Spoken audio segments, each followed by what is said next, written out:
And so when I say Chinese, I want you to scream out the nation that's associated with this. For example, if I say Chinese, you're going to say what?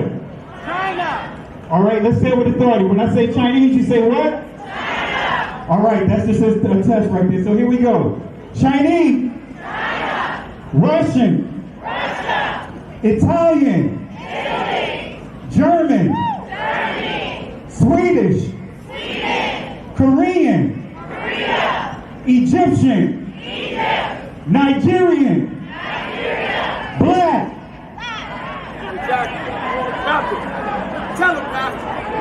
Tell him, Pastor. Black, nothing. Yes. I hope you were able to successfully identify the issue.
It was called the Red Summer of 1919, named for the blood that ran through America's cities during months of racial unrest. African-American soldiers had returned home from the Great War, World War I, to a country still teeming with discrimination. And in their quest for civil rights, tensions between blacks and whites reached a tipping point. Deadly race riots broke out in over 24 cities, but one rural town, Elaine, Arkansas, would become the epicenter for the bloodshed. The violence there, lynch mobs, torture, indiscriminate murder, was so horrific it would go down in history not as a race riot, but as the Elaine Massacre. This is history. Dark history.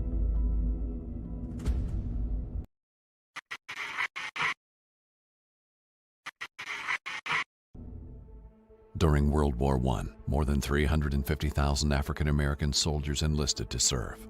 But while they fought for democracy abroad, their own country, America, was still not willing to see them as equal. White supremacy was very mainstream at this time in the United States. Basically, a lot of African Americans were seeking to obtain their full rights and equality in the United States, and violence was often used by mobs of whites. Tensions reached a boiling point in the summer of 1919. Race riots broke out in dozens of cities across the country. But in the rural South, something even more menacing was taking form. There, slavery existed in all but name. In a system called sharecropping, farmers provided landowners with labor for a share of crops produced. But the system was rigged. Sharecroppers were often kept in perpetual debt. One black sharecropper raised $500 worth of cotton, and his landlord told him, "Yeah, but you used $697 worth of supplies, so you owe me money."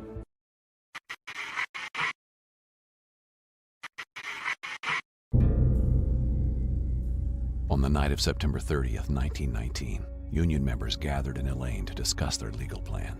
This is in Phillips County. It's basically just a crossroads at this time, a road, a few houses, a railroad siding, no streetlights. There's also a one-room wooden church, and that's where the Union met. Expecting that they might have trouble, the Union posted a guard of about 6 men. They had shotguns and rifles. The meeting's taking place, and while they're having this discussion, a car rolls up the road. 2 white men were in the car.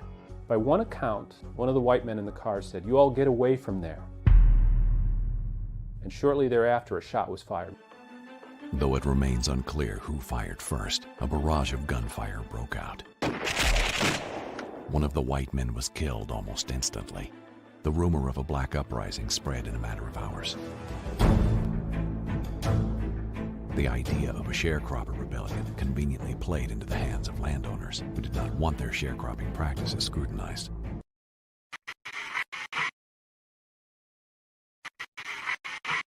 They did all they could, as quickly as they could, to sound alarms that black farmers were out for white blood. The story gets magnified that the town is under attack, that blacks are killing people in the streets, that there is a revolution afoot. The sharecroppers quickly formed self-defense groups, expecting repercussions over the death of a white man. But they could not have predicted just how severe the response would be. The following morning, under the watchful eye of Sheriff Frank Kitchens and his deputies, posses of white men were sent to find, detain, and kill the offenders. When you have an out-of-control mob just being told there's a Negro insurrection going on, that mob's being very indiscriminate in its violence. You see houses being attacked, black-owned homes being ransacked. The black school was burnt, notable families were killed. Black women and children have to go literally hide out in the woods because many of these people are indiscriminately shooting at African American women and their children.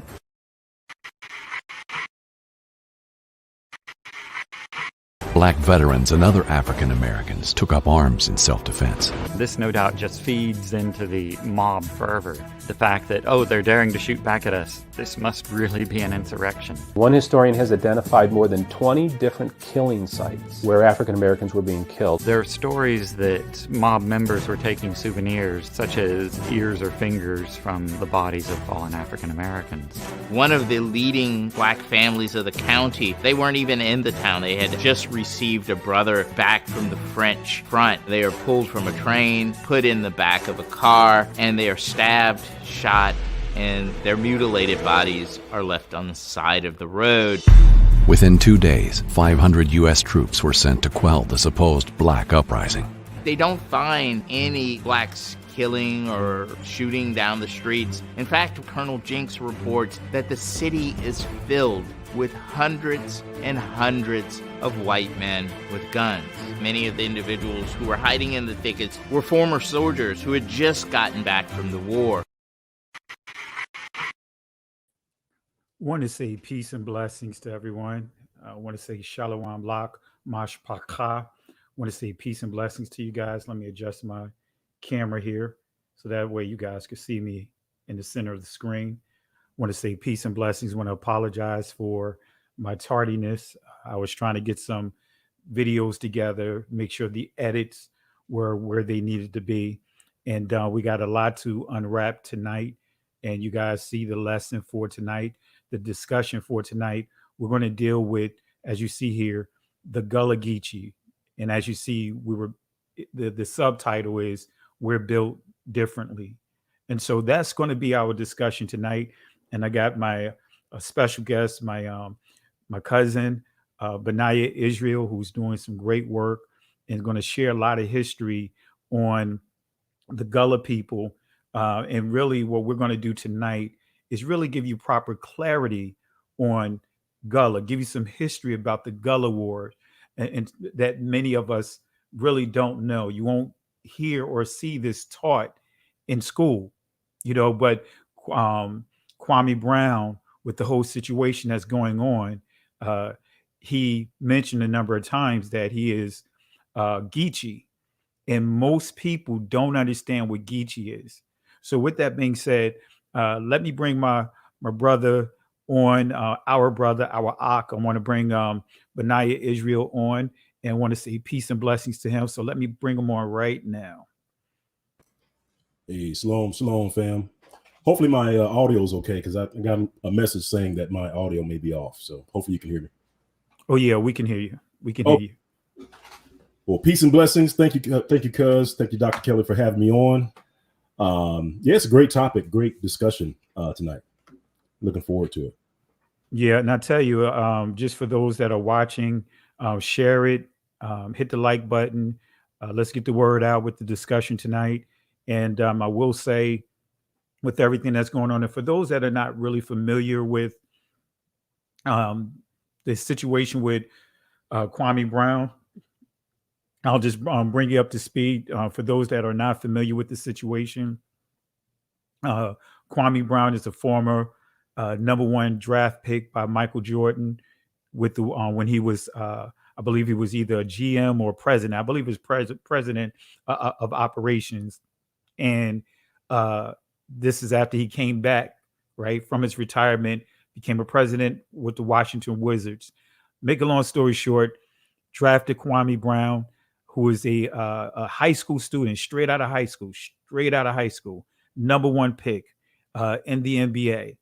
And so Kwame Brown had to deal with a lot of ridicule. He was subjected to a lot of, I would say, unnecessary scrutiny, name calling. He was labeled a bust by, of course, Stephen A. Smith, who pushed that narrative very strong about using the term, associating the term bust with Kwame Brown. So for 20 years, as a matter of fact, almost his entire career, he had to deal with a lot of name calling. He had to be subjected to that type of scrutiny. And for me, anytime a man earns almost $70 million, not even counting the endorsements, and I believe that brought his earnings up to almost $100 million, right? That's not a failure. That's not a bust. Anytime you have a man who takes his family out of poverty, he puts as he pointed out, he moved his mother, bought her a house on the golf course. That's not a failure. But nevertheless, when you do the history of the situation, we see that Stephen A. Smith was relentless. I mean, with his comments, with that label of labeling him a bust, right? Calling him a bust. I mean, even going around to on college tours, using him as an example and associated that term bust with him. And so the whole time he's quiet. So a little more than a week ago on a show called All the Smoke with Matt Barnes and former NBA players, Matt Barnes, Steven Jackson, Gilbert Arenas. There was in discussion with the owner of the Los Angeles Lakers, Jeannie Buss, who's the daughter of the late Dr. Jerry Buss. But they were discussing the trade that brought Paul Gasol over to the Lakers. And so Jeannie Buss was giving the names of the players she gave up, and one of them was Marc Gasol, Paul Gasol's younger brother, along with Kwame Brown and another player. Well, when she gave those names, Matt Barnes insulted the man. I mean, literally cut her off and basically was saying there was really only one player in the trade. And she really didn't catch on to what they were saying, but they were suggesting that, he was insignificant, that he held no value. They, basically insulted the man, and he tapped Steven Jackson and he chimed in and agreed. And so, make a long story short, Kwame Brown caught it. He watched it, and enough was enough. They awakened a sleeping giant. And so he responded. And so, of course, some back and forth. They refused to apologize. They continued to insult the man, said some very questionable things in their comments and so forth.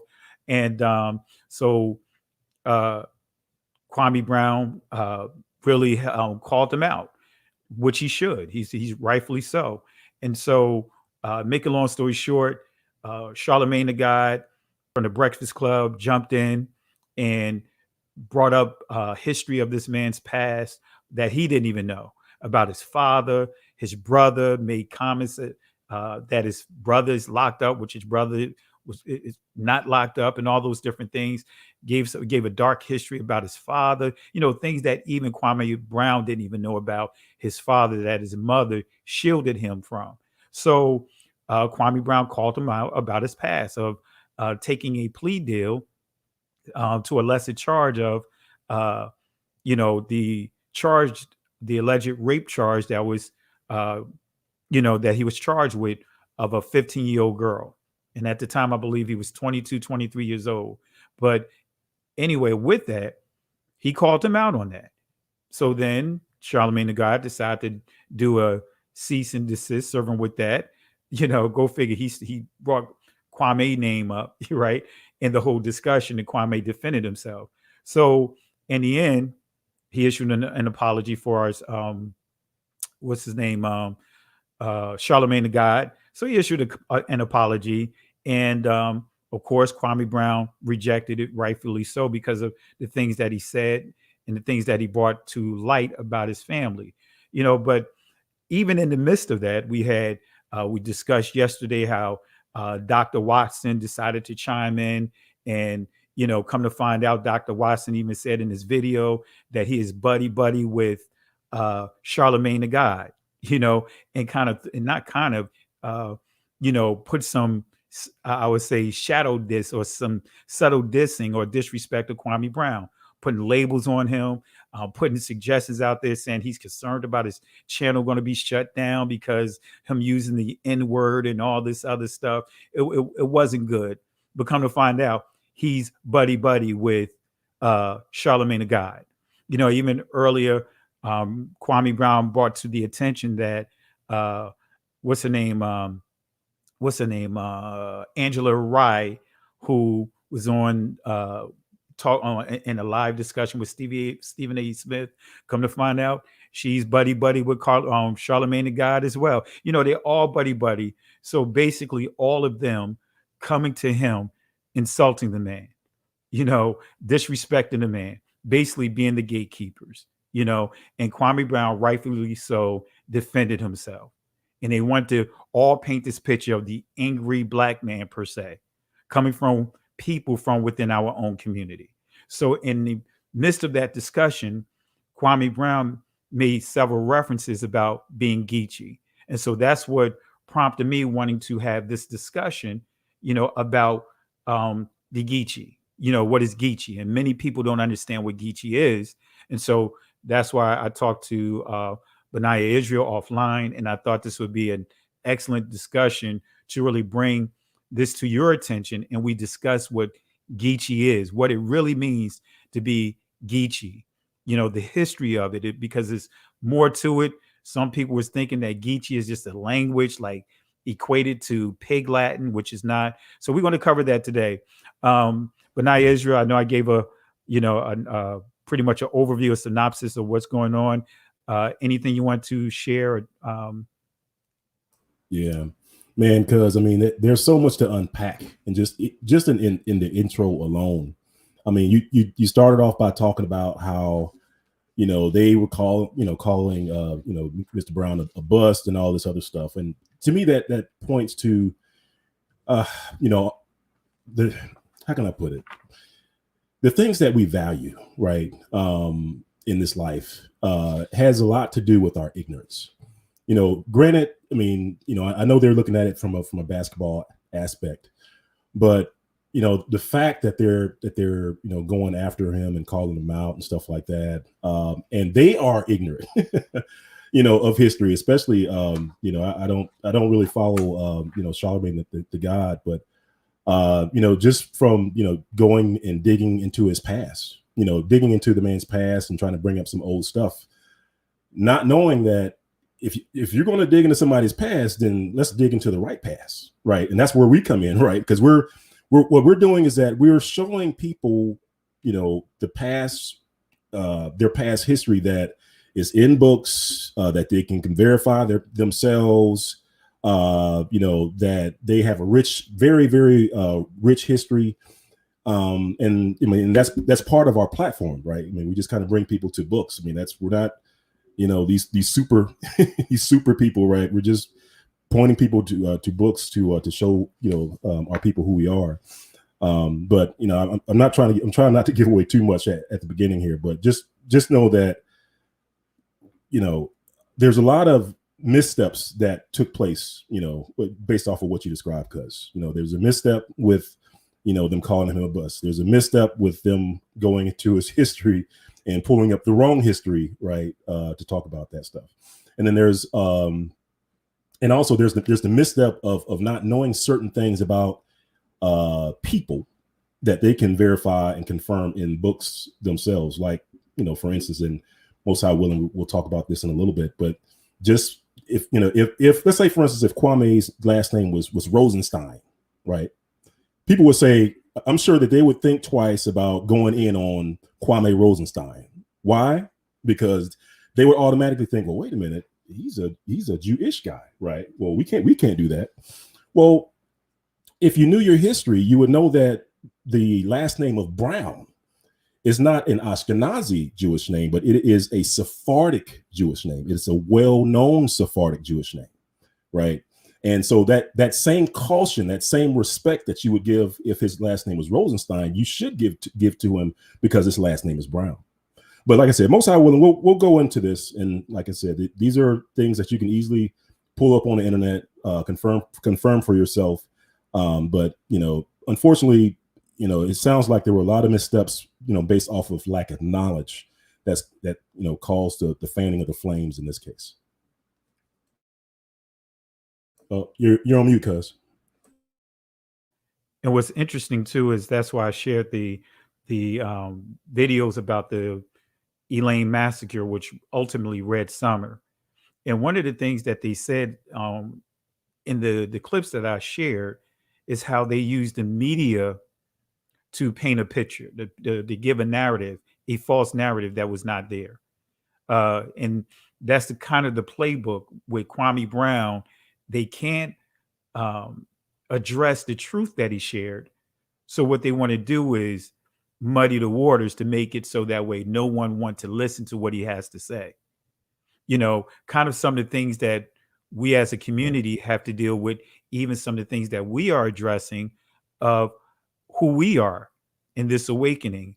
Those that cannot can have conversation with us or properly address the information that we shared, the proof that we shared. So what do? They want to muddy the waters so that way, make it so that way no one wants to hear us. No one wants to listen to us. So even though we're telling the truth, and they cannot rebuttal, give a honest rebuttal, so they have to muddy the water. And that's the same thing, as you pointed out with Kwame Brown, the situation with him. And so this is where you get the term, for example, my mama's son, right? He says, my mama's son. He also used the term, the phrase, my mama's cooking. When he say my mama's son, he's saying that you're not going to disrespect his mother's son, which is him. The one that did so much for his mother. And one of the things that really stood out too, when he had to explain to his daughter, his own children, they're watching television, they enjoy these sports channels and things like that. And then they hear their father being called a bust. And now he has to explain to them what that means. One last thing I want to point out is how Jalen Rose, former basketball player, defended Kwame Brown years ago, telling them that's not good to put a label out there like that. It's a difference if you want to talk about basketball, if you want to, tell the man or say that, hey, he didn't live up to expectations in terms of his, his career, and what was expected of him being the number one draft pick. But it's another thing when you put labels like that on him, and now he has to carry that for the rest of his life. And now his children is actually hearing their hero, the person that been in their lives now be demonized and have this insulting term labeled to them. Label placed on them. Yeah, because to your point, because they're seeing him contribute, right? They're seeing him play all these years, and they're seeing him add value to teams as he goes, right?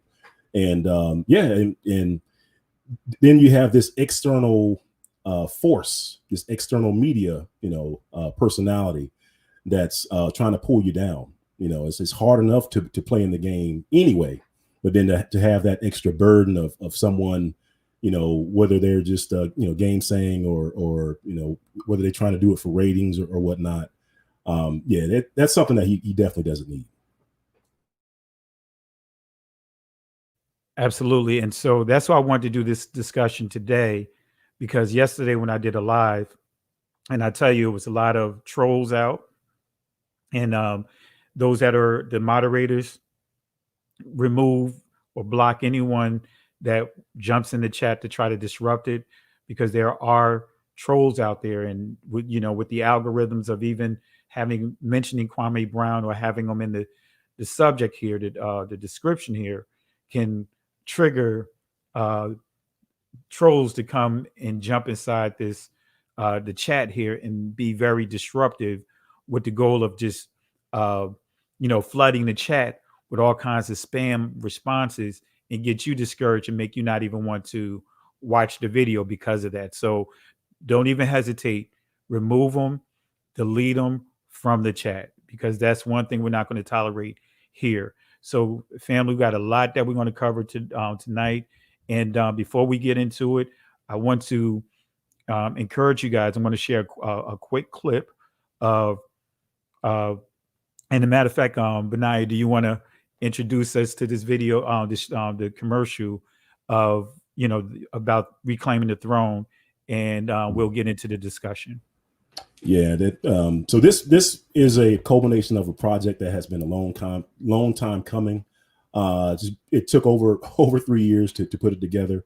It's a trilogy. It's actually 3 movies in one, right? That we're releasing at one time, close to 7 hours worth of material.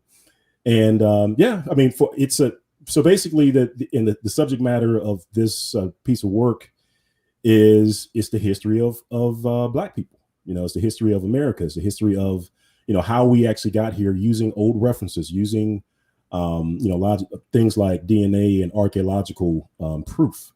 And what we do is that we redefine history based off of the old books.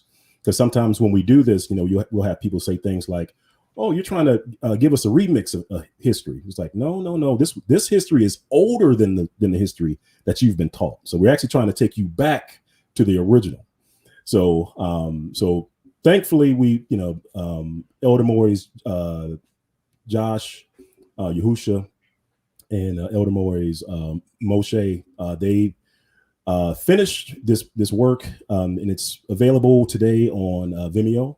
And if you get a chance, you can rent it or you can purchase it.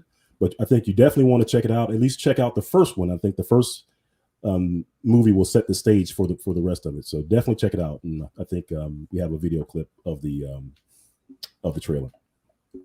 All right, here you go, family. This is the trailer, and I encourage you guys to purchase this video. It's an awesome piece of work.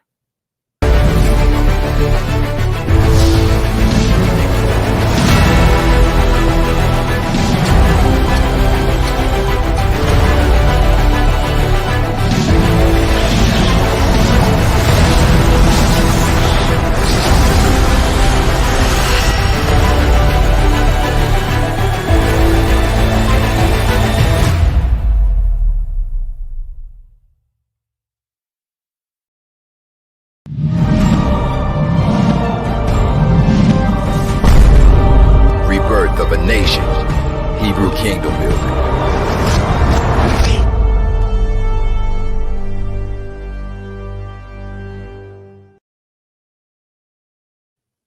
There you go, family. And what we're going to cover tonight is a lot of information packed inside that series. I encourage you, if you don't know your history, if you wanted to go deeper into your history, really want to connect the dots, that is a great series.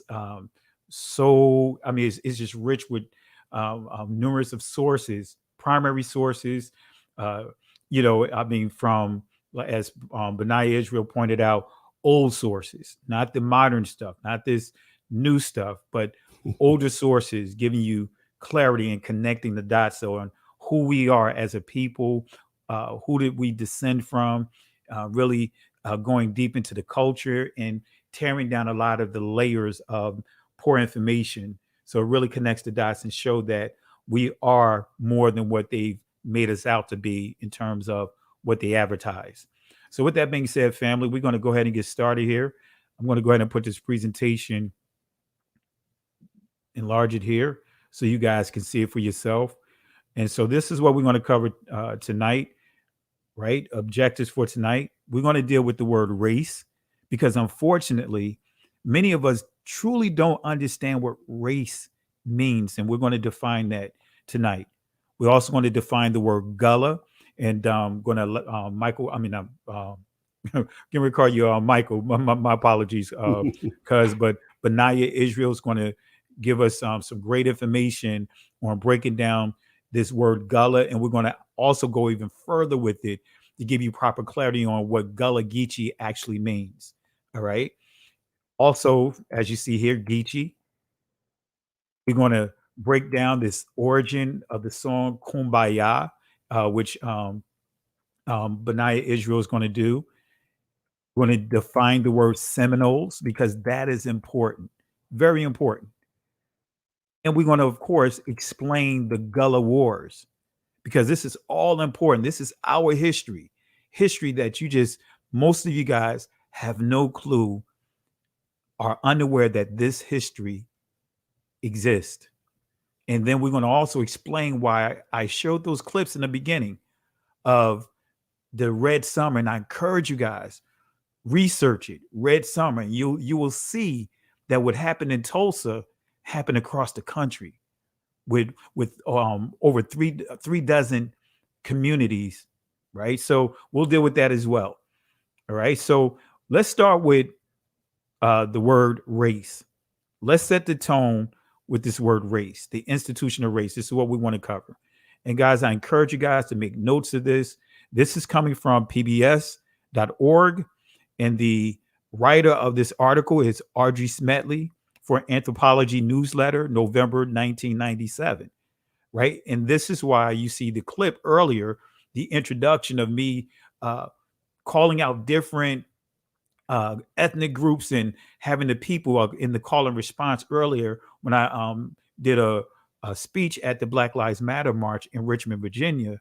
You'll see how it's calling out different nationality, ethnic groups, and the people gave the territories of where they come from that's associated with them. But as soon as I said Black, you saw the confusion within the crowd.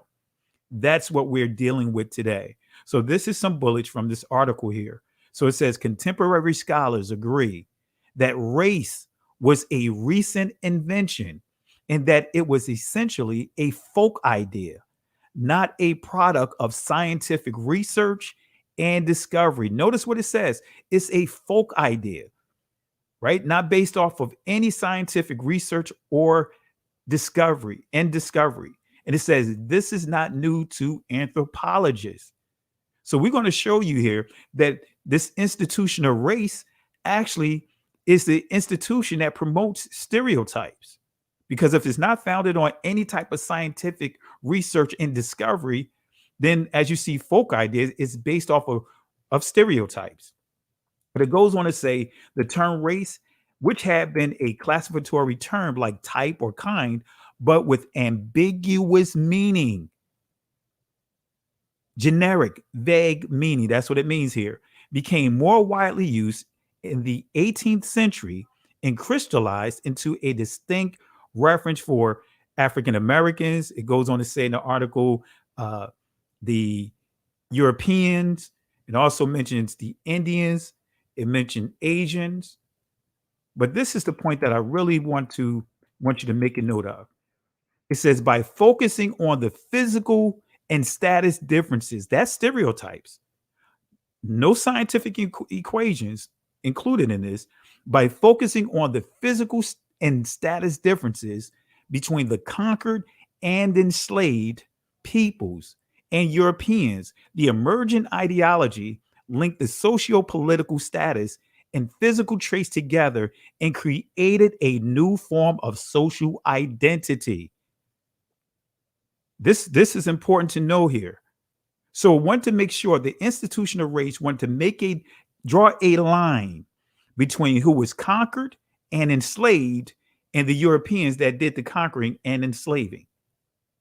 And this is in every facet of the government, because any government that's built off of this here, you're going to see the influence. You're going to see this pretty much permeate in other branches of the government, whether it's the educational system, whether it's the medical system. But you see here again, focusing on physical and status differences. In other words, this is where you get the stereotypes. right? And it says created a new form of social identity. So we see that identity matters. So when you say that you are Black, what does it mean? What ethnic group does it tell a person that you're from?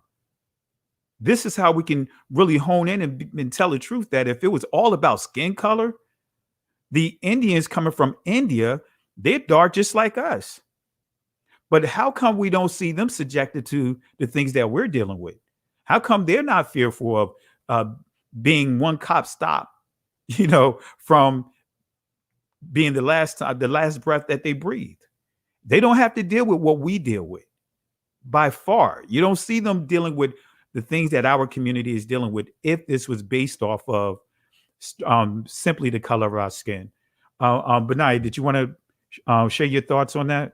No. I mean, you gave the perfect visual. And all the news reels, all the stories that I've seen on the in the paper. Like I've never seen some other ethnicities getting slammed to the ground or being shot in the back as they're running away, or being profiled because they have a can of sweet tea and some Skittles. I just haven't seen that.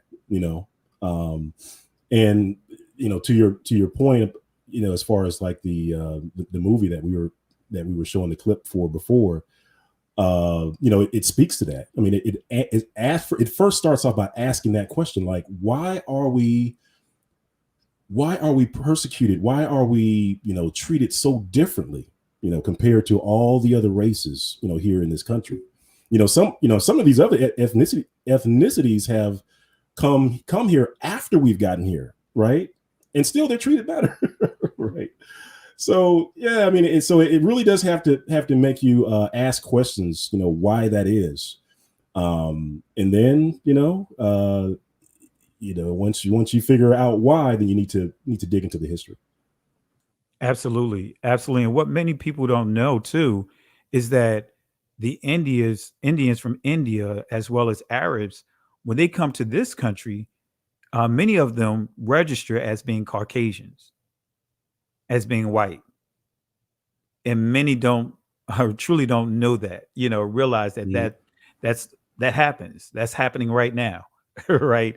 So identity is very important. But out of all the people in this country, groups of people, ethnic groups in this country, we are the only group of people that have been told that it doesn't matter, especially when you start dealing with religion. Yeah. And you know what, cuz, I mean, you actually hit on something that's key. And it's something that, Most High willing, we will talk about in some upcoming videos, upcoming lessons. And that is the classification of race in this country. And so you may be surprised to know that there are naturalization laws in effect. And what the naturalization laws are, and I want to say in particularly, there was another set of laws that were enforced in like 1870. And this goes back to, I'm not sure if we have any new listeners, but if you're an old listener, you've heard me say time and time again, when it comes to our history, always use old books. When I say old books, I mean books where the publication date is, from I used to say from the 1800s or older. But, after taking a closer look, we're saying, probably from 1850 or older. That's probably the time frame that you want to focus on. But then the reason being is because we noticed that there's a significant change in history from like 1850 to 1870, right? And it has a lot to do with race, like what Dr. Kelly was talking about. And part of that change, what I call that, like, that's the sweet period when it comes to time, especially when you're talking about like so-called African Americans, like that's the time on the timeline that you need to focus in on, right? Because I mean, between 1850 and 1870, you're talking about the Emancipation Proclamation. Slaves were freed, right? 1865, 1866, the Ku Klux Klan came into being, right? And then you had that whole thing where the North had, they had some troops stationed in the South to kind of keep the peace right after the after the war, but in 1870 they pulled in the 1870s they pulled them out, right? Also, we had the naturalization laws kick in, and how the naturalization laws impacted everything was just as my cousin was talking about. When somebody was coming into the country, the naturalization laws defined what they had to list themselves as on the census. And we've actually profiled this in the census. Like we've taken census and we've tracked a person where before 1870 they listed themselves as mulatto, but when that naturalization law was enforced after 1870, they then were listed as white, just like the Indian that you were talking about, Gus. So yeah, I mean it's interesting because people that you would say no, they're not white, they're dark skinned people. Like, no, according to the law, they were literally listed as white. Therefore, that gave them certain privileges and certain things here in the States. Appreciate it, Benaya, for that excellent breakdown of just explaining to the people the naturalization laws, and that's imperative, guys, for you guys to write this down, make notes of it, and go back and research it for yourself. Confirm what we're saying. That's why we put this information out the way that we are, so that way you can go out and challenge what information we're presenting here. So again, we're dealing with the Gullah people, but we're building up, to show you exactly who they are, and really to answer the question, give the explanation of what Gullah or Geechee, how that ties into each and every one of us, and show the accuracy of the statement that Kwame Brown stated that Geechees are built a certain way, right? So we got a lot to unpack, as Benaya pointed out. So we gave you the definition of race, but I want to, for those that are not familiar with race, right, I want to also take it a step further and define race within the United States. Now, some of you guys may be familiar with this because of my prior teachings, but I wanted to still share this with you. All right. So some of the things that our ancestors had to deal with, right, and not long ago, right, while many sociologists, and other social scientists hold the view that race is a social construction, as we just pointed out, social construct, and others acknowledge the definitions of the terms can vary from one society to another society. For example, the legacy of the one-drop rule as a social force is still strong, right? Is still in the strong effect in the United States. The de facto rule is that one drop of black blood in a person's body makes one black in the United States. So let's deal with the one drop Negro blood real quick here. Of course, using PBS, right, just to bring home this point. It says this definition reflects the long experience with slavery and later with Jim Crow segregation. In the South, it became known as the one drop rule, meaning that a single drop of black blood makes a person a black. It is also known as the one black ancestor rule.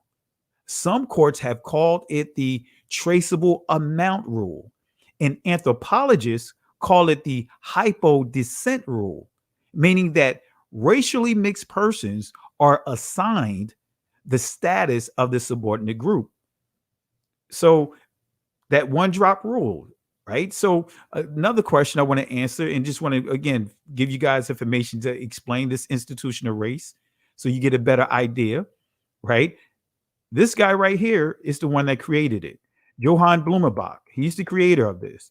Not going to go too far in here, but he's a German anthropologist. As you see his resume right here, but it says who proposed one of the earliest classifications of races of mankind. So he's the architect of that. So here's the definition of, and what it means to be a Negro in this country, what it means to be black in this country, what it means to be a slave in this country, as Benaya shared about the old information. When you start going into those old sources, it gives you the answers to the questions of why we see things today, right? When I started really doing this type of research here, it gave me clarity of why my grandmother and my uncle and many others did not want to be called a Negro, did not want to be called a Black, made it clear of who we are as far as our identity. And this answer that question. I'll share why she did not want to be labeled that. This is coming from the Negro Law of South Carolina, 1818. And this is what it says. And you can pull this up, the Negro Law of South Carolina, and understand that term Negro, the term slave, the term Black in this country were used interchangeably. And this is section 4. It says the term Negro is confined to slave Africans. It goes on to say, and their descendants. It does not embrace the free inhabitants of Africa, such as the Egyptians, Moors, or the Negro Asiatics, such as the Lascars. So notice here, they identify other melanated people, but for this country, for the Blacks per se, or our people in this country, the term Negro is confined to slave Africans, right? And then you see here, in other words, ancient Berbers. All right. Benai, did you want to share anything? Any thoughts? No. I think that should raise some eyebrows for the viewers that because I don't know about you all, but growing up, I thought that just anything that was brown and moving, I thought it was a Negro. Whether it was a person or something else. But this again, like you said, because these old books they have something totally different than what we've been taught in in our institutions of learning, and just also point out too that a lot of these books that we're bringing up, like these are books that are in institutions of higher learning, such as colleges and seminary schools. So these aren't things that you can find in your public library. For the most part, you'll have to go to university library to pull this information. I appreciate it. So guys, make a note of this. So this is why we see a lot of problems within this country, is because as you see here, terms in this country is different from other countries. So we see here, slave, Black, right? Negro are interchangeable. And that's why you'll see the Black codes, or some cases they're referred to as the slave codes or the Negro codes that was established to basically control our people. All right. So the next thing I want to deal with is the founder of the state of Georgia. And I'm going to highlight his name here. But Benai, if you want to share more on him as I bring this information up, that'd be great. But I'll just give some sources here. But Benaya has a lot of information he can share on this. But this is the founder of Georgia, right? And this is still tying into the Gullah Wars. And we're going to establish again, define what Gullah, Geechee, Seminole, define what those are. So this is coming from the Georgia Encyclopedia. James Oglethorpe, right? As visionary, social reformer, and military leader, James Oglethorpe conceived of and implemented his plan to establish the colonies of Georgia.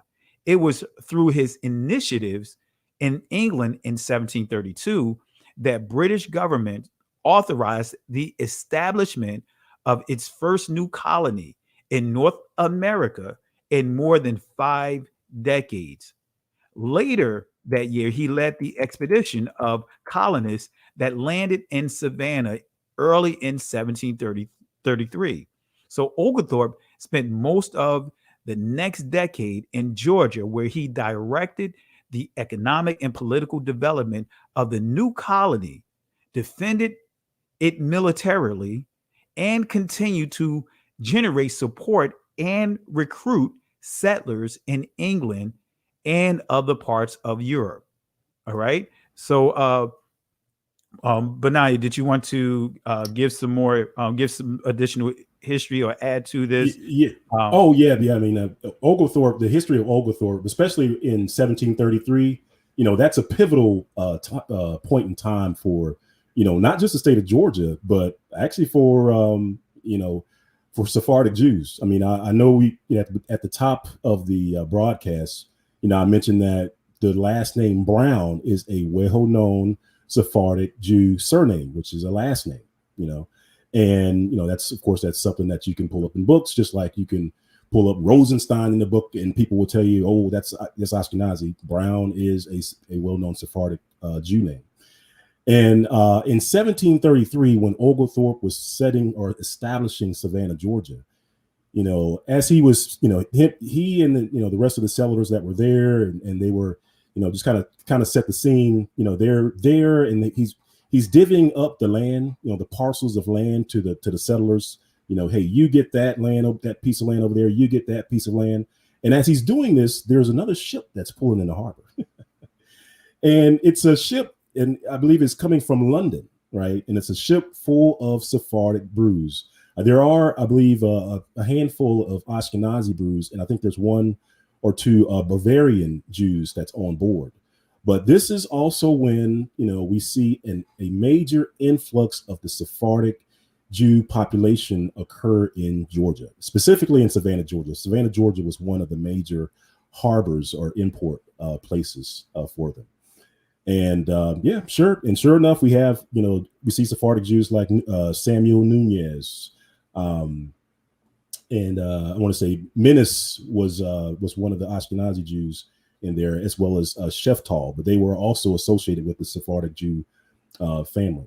But long story short, fam, 1733 is when things get very interesting, right? Because we have a people that land that are brown skinned, right? And according to the information that you just read, cuz as far as like what is a Negro, and also there's another book called the Black's Law Dictionary. When these people stepped off the ship, they had certain how can I put it, racial how can I put it, definitions assigned to them, right? And so the naturalization law wasn't necessarily in effect back then, but if they were around the 1870s, they would be listed as a white person, even though they were dark skinned. But I know we're getting a little bit into the weeds here a little bit early, but just wanted to bring that out to you. That 1733 is when Georgia started. You have the establishment of Georgia, but you also have a ship full of Sephardic Jews landing right in Gullah Geechee territory. Absolutely. Appreciate it. But I appreciate you for sharing that. And one of the things that they teach about Oglethorpe, they'll teach that he was against slavery. He was against chattel slavery. But I'm going to show you guys that are watching. This is going to come out of his memoir, a memoir of General James Oglethorpe. And I'm just going to highlight one of the things that you will find here on page 122. There's another account of a leader, the son of a leader who was kidnapped, right? Deceived, right? And forced into slavery onto Oglethorpe's ship, right? And he wrote letters complaining about it. He was a brother man, right? And he was enslaved by Oglethorpe. And Oglethorpe intercepted his letters a number of times, preventing his letters getting back to the higher ups, so to speak, to bring to their attention on what he's dealing with, being forced into chattel slavery. So here we see another situation here in General James Oglethorpe, the founder of Georgia, right? It says here, the next day, Oglethorpe divided the men and boys into parties, one to cut forks, poles, laths for making more bowers, another to set them up, a third to fetch palmetto leaves, a fourth to thatch, a Jew workman bred in the Brazils who had come from Savannah, taught them to perform all this nimbly and neatly. Now, because there's a lot right here to unpack.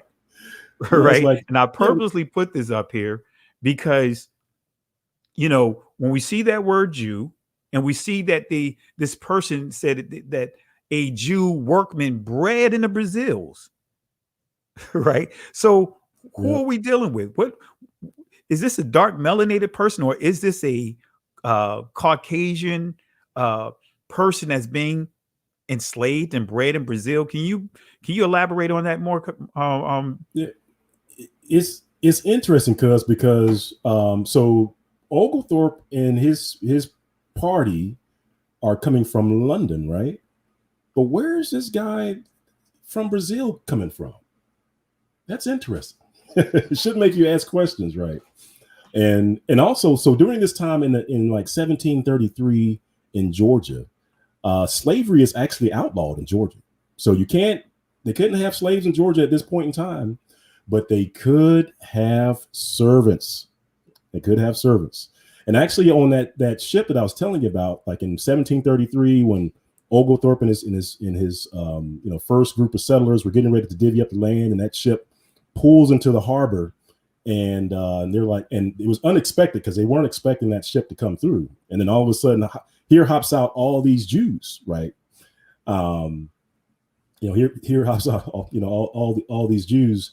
Part of that party that was on that ship included servants, Jewish servants, right? So there was Samuel Nunez, he was a well-known doctor, right? Sephardic Jew. He actually had a servant named Noah, right? And I believe there was also the Ashkenazi Jew Menes. He too had a servant that was listed on the manifest as Noah. So at least on another document, and if you're curious as to which document I'm talking about, we do have a video series called They Be Hebrews. And this is where we kind of review some of the history over in Savannah, including the church, the first African Baptist church. But in that presentation, we do go into and read to you the references that show you that indeed, when these Brews came aboard, that they did have servants of their own kind, right? And then here you are with this, because bringing this additional reference showing that there is another, Jewish servant, because if he's a workman bred in Brazil, he too is a workman. So we're seeing who's doing the work here in Savannah, Georgia. Absolutely. And you hit it right on the nail. And that's why I wanted to share this with the people, because I know this will catch them by surprise. Because to see the term Jew, it said workman and bred in the Brazils, there's only one group of people that has that label of being bred, right? And being, of course, in the Americas prior to coming to this portion of the Americas, as you pointed out, bred, right? That is dealing with our community. And we're still tying this all into the lesson for today. Kwame Brown, Geechee, are you Geechee, right? How does that connect to each and every one of us? And we're going to answer that question here. All right. So we're going to continue to establish the narrative, lay the foundation here as we answer this question. So here we go now. We get into the thicket here. What is the meaning of Gullah? What is the meaning of Gullah? Right? So I'll give you a definition here, but I'm going to allow Benaya to give you more information on this. Right? The meaning of Gullah. This is coming from a comprehensive Strong's dictionary, right, of the Bible, in-depth dictionary, Hebrew and Greek. So I want you to see here, this is not me making anything up, right?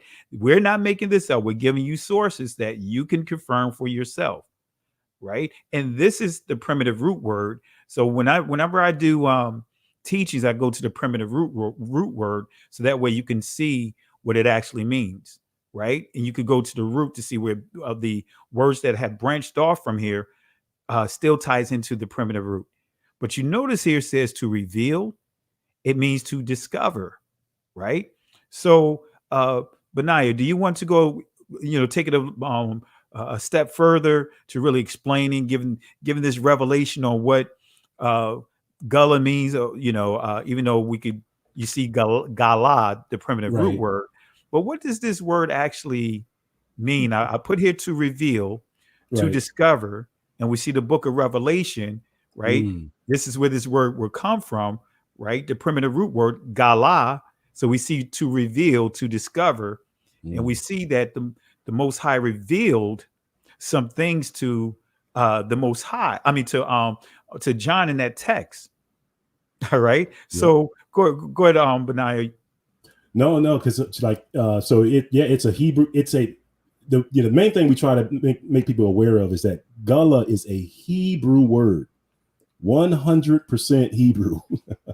And like my cousin was saying, like you can find this in your Strong's Concordance, right? And there's actually a couple of different words, that have a similar sound as Gullah, right? So you may get different Strong's words for Gullah, but the Gullah that we're talking about, one of the ones I'm talking about, is H1540. So if you have your Strong's Concordance, is H1540. And as my cousin was saying, it can mean uncover and discover. But in the King James Bible, it's used to mean uncover 34 times. It's used to mean discover 29 times. But check this out, family. It's used to mean captive 28 times. It's used to mean carry away 22 times. So why in the world will we have, you have to start asking yourself questions like, why would we have slaves that are calling themselves Gullah, which is a Hebrew word, right?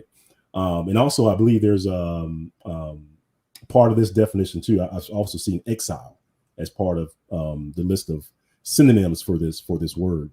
And so what in the history of it is some of the people will say, well, they call themselves Gullah. It could possibly be because a lot of these slaves came from Angola. So Gullah is just like a short form of of Angola, slaves coming from Angola, and they just call themselves Gullah, which is a possibility. But also in this also ties back to the movie that we were talking about before, because in the movie we actually read to you a reference that shows you that when the Hebrews were kicked out of I want to say Babylon, that the name that they called themselves was Gullah, right? The name that they used even back then when they were in exile was Gullah. All right. So, but there's, like I said, there's more to it. Not going to rehash the entire movie on this live here, but yeah, you definitely need to shamelessly plug the movie because there's a lot of information as far as what we're covering today. And see, guys, you see on the screen, as Benaya pointed out in this definition, even though it's not highlighted, right? It says to denude, especially in a disgraceful sense, by implication to what? Exile. In other words, captives being usually stripped to reveal, right? Here it is again, captive, as you just pointed out, Benaya, going into what? Captivity. Discover. And I'm going to highlight what's in the background here, some of the things that you pointed out. You mentioned uncover. You also mentioned what? Exile. What's the other thing you mentioned, Benaya? Yeah, reveal was one. Reveal. That's here. And this is the primitive root word, reveal, to reveal. Advertise. What was the other one, Benaya? Yeah, I see them all right there. It's like uncovered, exile, reveal, to remove. They were all used are synonyms of that word. And you have to ask yourselves, why are the Gullah Geechee calling themselves by a Hebrew word?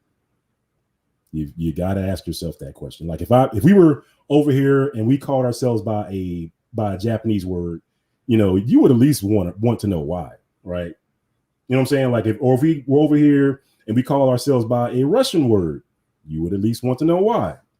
And just, not to get too deep, you would say, well, maybe they got something to do with Russia, right? So, so here we have the Gullah Geechee call themselves by a Hebrew word that you can find in your own Bible, that you can find in your own Strong's Concordance. And at the very least, family, you have to ask yourself why. Absolutely. And guys, these are the different verbs that you will see depending on the text. And these are just different, verbs. And we're not getting into all of that when you study Hebrew. But when you look here, this is another thing that really stands out here, Benaiah. You see where it says to reveal oneself.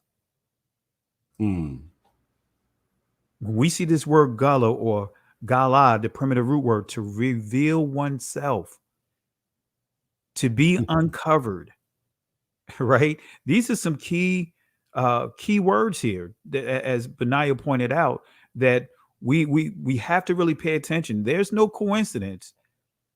There's no coincidence that a group of our ancestors, and we're going to deal with that as well, refer to themselves as Gullah, Gala, redemption, right? To reveal, discover, as you see here, captive, captivity, some of the words that was pointed out. So who are the Gullah?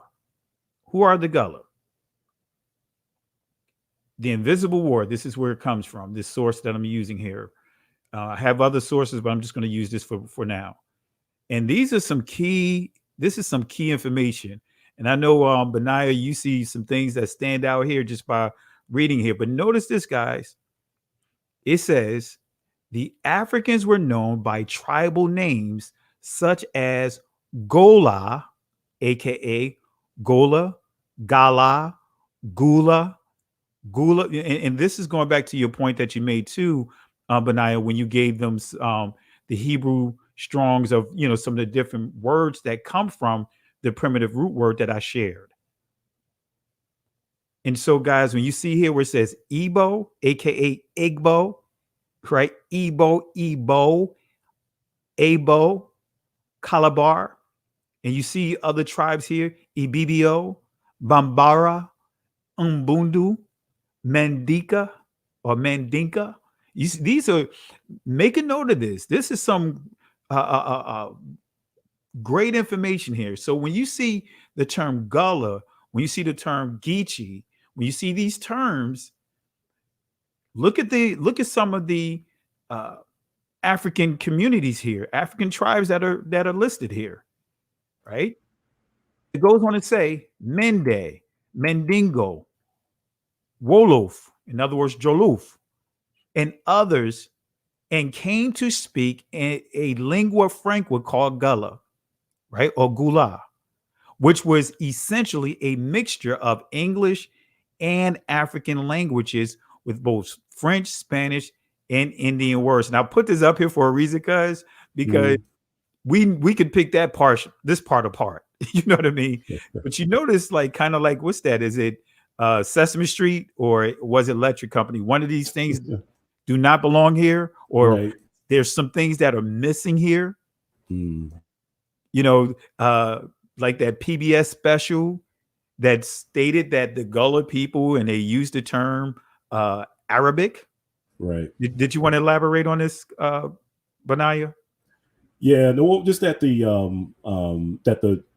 that Angola, which is one of the places where it's supposed that these slaves, the Gullah people, in the Savannah, that whole East Coast area came from. Just that, as far as like religion wise, that was strictly a Christian area, right? That was one of those areas that Islam didn't penetrate down to. So even today, it has probably, I want to say, like around a 3%, population that ascribes to Islam. So, which means that these slaves that came from this area, that they are an interesting bunch that shows up. So you have to ask yourself, who are they? And I like I said, you have, in this case, because I would say you got to believe the label, right? I mean, they're showing up on the coast and they have a Hebrew label, and they're calling themselves exiles, right, in Hebrew, right? And so you have to believe the label. You got to believe the label. So, and it's I wasn't going to touch on it before, but I was just going to say that, you know, you was talking about how Gullah, one of the names of Gullah was reveal, right? To reveal. And one of the scriptures that to me, like this speaks to is like, if you were to go to Romans chapter 8, you know, in verse 19, you know, just kind of get to the point where it talks about, and that's Romans chapter 8, verse 19, where it says, for the earnest expectation of the creature waiteth for the manifestation, or if you look that word up, it means the revealing, right? The manifestation, the revealing of the sons of God.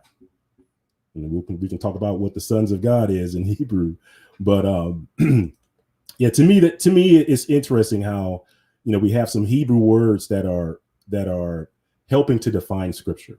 But I know that's you know, probably a different topic than what we want to get into. But we do, I believe I do cover this in a video too. Oh, you good though, cuz if you want to share a little more, you good. Okay, well, so the Gullah also have a couple of names that they call themselves. So one is Gullah, right? And so we reviewed that. But another name for the Gullah is Binyas, you know, Binyas, which is, again, 100% Hebrew, right? And again, you got to ask yourself, if we have people showing up and they're speaking 100% Hebrew, maybe they got something to do with Hebrew, right? Just like if somebody showed up and they're calling themselves 100% Japanese names, and you say maybe there's got something to do with Japan, right? So here they are. One of the popular names, well-known names for the Gullah people, for the Gullah Geechee people, is Binyas. And actually, they say that the first tribe or the first slaves that came over to the area, they were called Binyas. And Binya in Hebrew, Ben is son, and Yah is God, or the name of the Heavenly Father. Just like when you say Hallelujah, that's 100% Hebrew for praise you, Yah, right? So Ben Yah are the sons of Yah. And so if you go back to that scripture verse I was telling you about, like Romans 8, verse 19, where it says, for the earnest expectation of the creature waiteth for the manifestation, or the Gullah. Remember, the manifestation means to reveal, right? It actually means Gullah in Hebrew. So it says, the creature waiteth for the manifestation, or the Gullah of the sons of God. In Hebrew, that would be Binyas. So if we're reading this in Hebrew, it would be for the manifestation, for the Gullah of the Binyas, right? And both of those words refer to the same people. Hallelujah. And of course, there's one other tie-in that the Gullah people are known for. They're known for singing Kumbaya, you know, the Negro spiritual Kumbaya. And another thing that we point out is that, again, before you go there, cuz. Okay, go ahead. Before you go there. Okay, go ahead. Will it catch you before you go there? All right. Right. And I wanted to answer this question, and we're gonna go into what you're gonna point out, layout. And I know you ready to go. I know you're ready to unload, which is great. But I want to answer this question real quick. This is by Chris Curry. Is there a connection between Gullah and Angola? Right? There is. Right? Even when you look at what's amazing when you see that first portion where you see on, right? In Hebrew, right? It can be a question like where, right? Whither, when. And if we just unpack some of the words that you pointed out, Benaiah, right? Where, when will this be revealed? You know, captivity, you know, and then when you see it also Anna, because when you see that when you read the scriptures, how the Messiah as he entered the city, and it said the people start crying out, Hosanna. Actually, you'll see Anna, right? Which means I, as for me, or it can also means now, right? I, or we beseech you, oh now, right? You see how it ties in? And then what we just pointed out with the primitive root word for Gullah, right? You could see the Hebraic origin of this term. Anything you want to elaborate on? Did you want to touch on that a little? No, that's perfect. Yeah. Yeah, I know that there's some DNA evidence that we can use to kind of tie into that. There's also a reference in the movie that ties into some of the slave ships that came into Savannah. I know that one of the narratives is that the slave ships came from I want to say either Sierra Leone or Senegambia, that sort of thing. But we actually do have an old reference. There goes those old reference again. But we actually do have an old reference that describes slave ships leaving from Sao Tome, right, and going into some of these eastern ports. So again, got to check it out, fam. Absolutely, and I appreciate you sharing that, Benaiah. Appreciate you sharing that.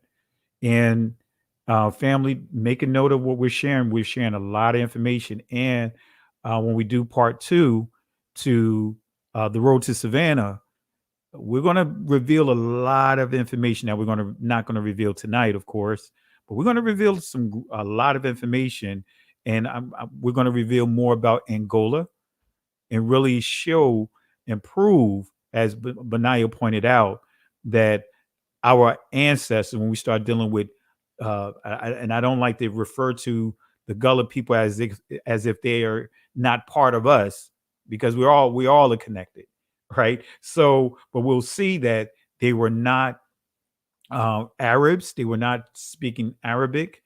And Benaiah, did you want to touch on that again? Just far as one of the sources that you use to show the percentage of words that originated in Arabic and what actually originated in Hebrew? Yeah, I was actually trying to find my book, but it's Dr. Lorenzo Dow Turner.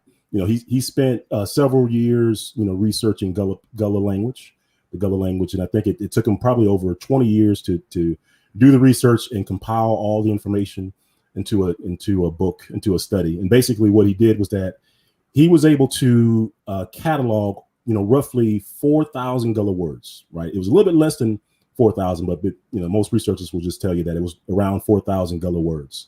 And in his study, for each of the words, he traced back the root of the word. So basically he's trying to figure out where did this Gullah word come from.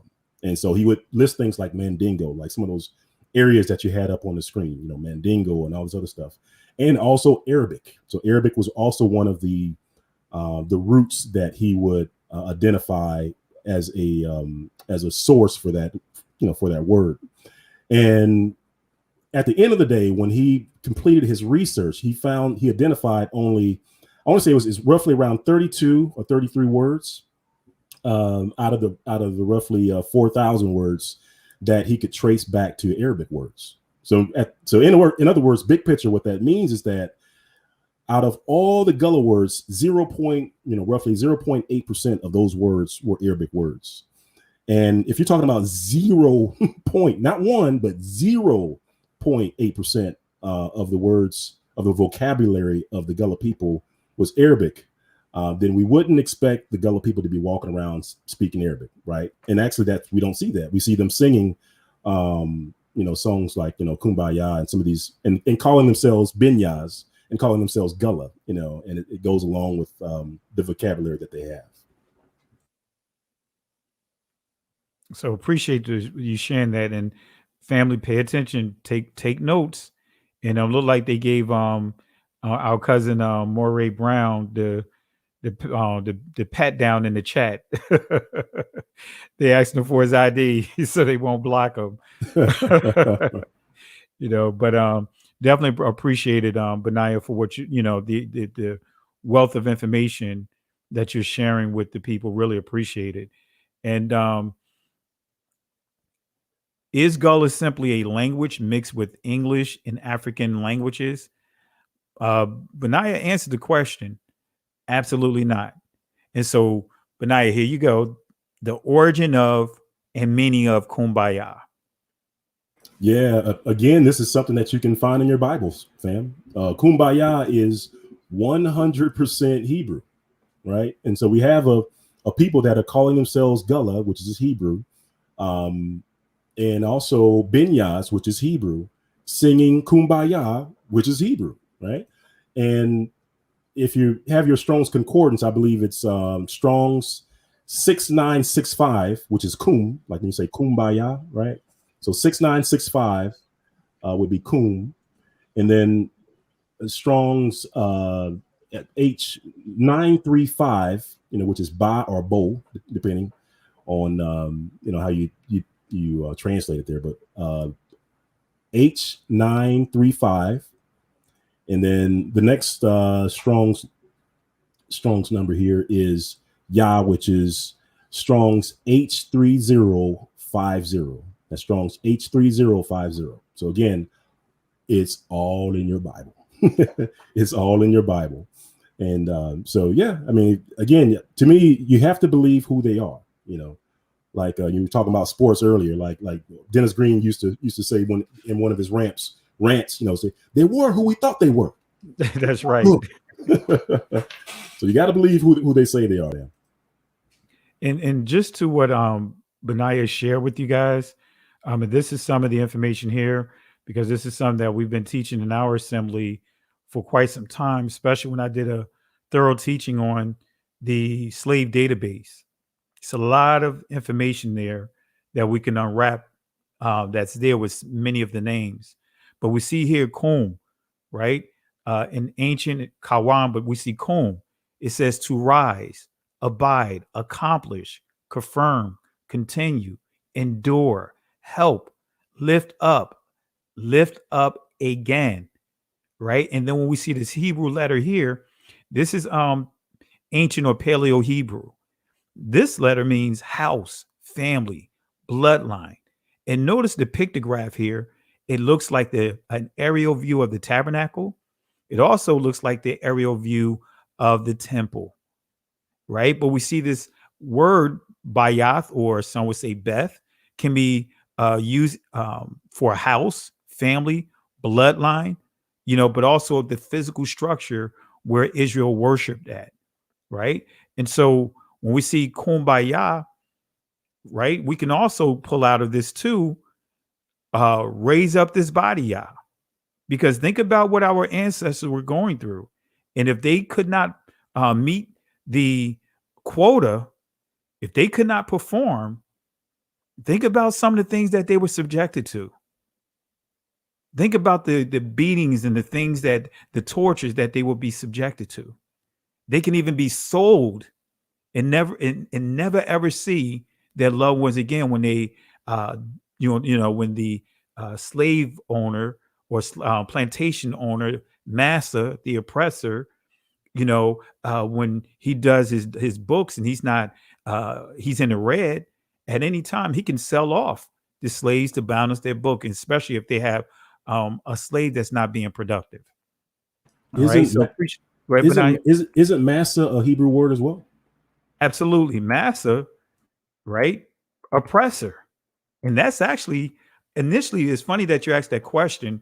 When initially, when you see some of the old slave movies and all, and you hear them saying massa, you're thinking that they're speaking like an old English.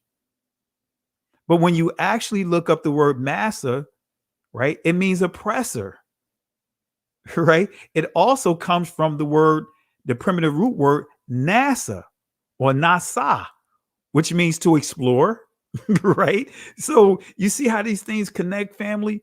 This is no coincidence that we see inside the language these Hebrew words, not just what you saw in the source that I had on the screen, African and French and Spanish. Now there's another thing that we could go at with the Spanish portion of it when we get into an Arabic type of writing called Ladino, which is Solotreo is the script, and the Rashi is the print, right? So let's welcome Moray Brown, my cousin, the third man here as well, the third connection here, who's been holding it down with the interviews, really been doing a lot of work in bringing some of these professors, these scholars to us with these interviews. Let's give it up for Moray Brown here. How you doing? Oh, I hit the wrong one. Let me put it up here. All right, let's bring him in here. Shalom, shalom. You there, Moray? Man, I'm just trying to wait to see when I can talk. I'm scared to talk. These got doggone moderators all in the chat. They like Chick-fil-A workers, man. They not playing, man. Those moderators not playing, but they like the Navy SEALs up in that thing, man. You ain't finna get away with nothing. Professional up in there. Hey, man, I'm trying to tell you, but yo, it's good to be on. And I was just listening. I didn't get a chance to listen to the show from the beginning, but I kind of understand what y'all talking about with the whole Kwame Brown thing. I got a couple of Geechees on my dad's side in Sanderville, Georgia, up Interstate 20. They only got like one red light and a bunch of dirt roads, and they got about 100 and some odd acres out there, and well water and things like that. And their Walmart is like Dollar General, and so it's very interesting. And I think that was something that a lot of people didn't understand, because those terms, like growing up, you heard that all the time. You would hear family members say, "Oh yeah, they Geechee," but as time kind of went on, certain labels and titles and things like that begin to fade out. Especially as we diminish from having family reunions. That was the value of a family reunion, because you got a chance to meet other family members to carry on the legacy. Generally, the elders would sit around and listen to them. They would share a lot of the things of aunts and uncles and great grandfathers we never got a chance to meet, but those oral stories and things like that could get passed down. So I'm pretty sure, being from that South Carolina area, just listening to Kwame Brown, I can tell that, it seems as though that, some of the history of Geechee, of the Geechee history and things like that, I'm pretty sure he probably have some family members that some people, if you listen to them, they would probably need a translator, because most of the Geechees they had their certain type of dialect and things like that, and which kind of evolved into what we call Ebonics in today's time. So it's very important to always keep your Ebonics. Don't throw away the Ebonics. You just never know. There are times when you got to pull that Ebonics out on people when you're trying to get something to another fellow brother or sister in conversation. And if I'm not mistaken, I think in some states they even have like courses on Ebonics, like in schools teaching how to talk. I mean, it's crazy. We can't even keep Ebonics. We can't even have that. So those are some sacred things that need to be valued. But the whole Kwame Brown situation, it's unfortunate. But after 20 years, you're not saying nothing. I mean, I can imagine, coming off and after 20 years and finally saying something about it. But that's pretty much it there. Yeah. Hey, cuz I would pay money. I pay good money to see another race of people try to teach Ebonics to a black person. I pay real good money for that. I think that most of those who are teaching it is quote unquote African American. Right. And it's just like our dances. Right now, we've lost the artistic side of ourselves when it comes down to music and entertainment and things like that. And we've devalued those things. But now, I mean, you go with I remember about 5 or 6 years or so ago, me and my wife went in to read to Japan on our way to Bangkok, Thailand, and we went there, and they were still dressing like they were b-boys, like in the 80s, like 80s, and that was their normal dress. That was their thing. And I was like, wow, man, it's crazy. They still was listening to like Run DMC and stuff like that. Like it just came out yesterday. Wow. You know, and so you can look at some of these Asian groups. We've lost the group concept and started creating music and art that was diminishing and degrading our people. But yet you see the same artistic framework. They're using the same framework, and they're mega stars doing it in Asia. And culturally, I was watching something on YouTube, on Facebook. There was an ad where there was this black dance group teaching Asian groups how to dance like us, and it's crazy because you can go into a Chinese store or a Chinese restaurant, and they'll hold the secret with us. You know, they won't teach us their sacred things, but we're willing to teach everybody our sacred things. Mm. And you know what, too? Which is interesting. Go ahead. I'm sorry, Moray, you were breaking up here. What's interesting too, when you look at that word Ebonics, look at what's up on your screen. When you understand that word Ebonics and you start getting into the origins and etymology, you see the word Igbo, right? So when you start understanding, and it's proven scientifically, like when I was younger, right? I'm naturally left-handed, right? My father left-handed, my sister's left-handed, but when I was in school, they forced us to write with our right hand, right? And they've proven that if a child, for example, is right-handed, you make that child write left-handed, it can affect their speech. It can cause them to stutter, right? So in our culture, right, our heritage, we've been programmed to what? Write from right to left. So according to our culture, we are being taught to write and read backwards.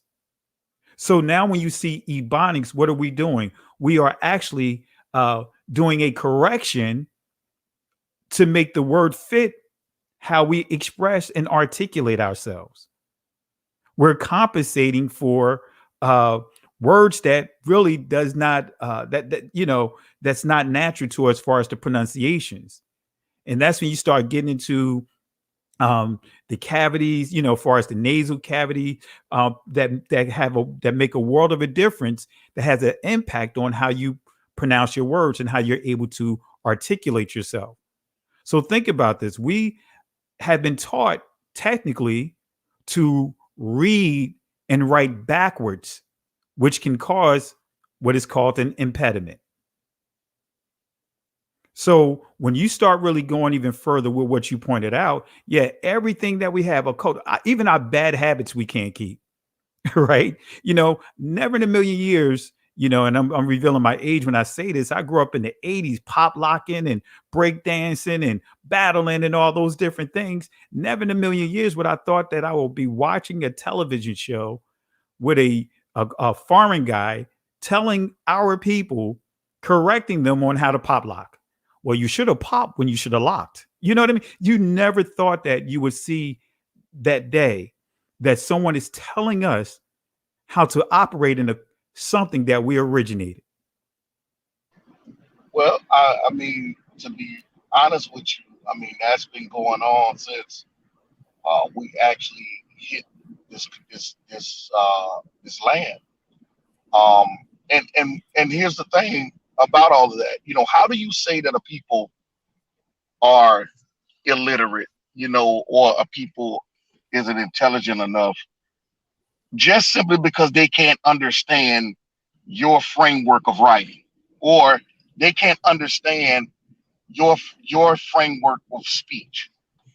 So you deem us unintelligent, all because we don't catch on to the concept of a made up language fast as you want us to make it up to understand it.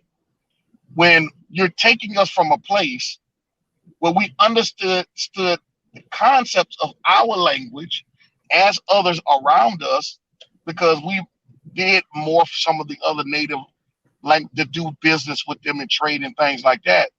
But then you bring us to a place where we don't understand English, don't understand the concepts, because even within the English language, there's no symbolisms. There isn't anything like you was earlier, you was dealing with the Hebrew. There's no symbolism in that, or something you can point to and look at a letter and develop a concept around that.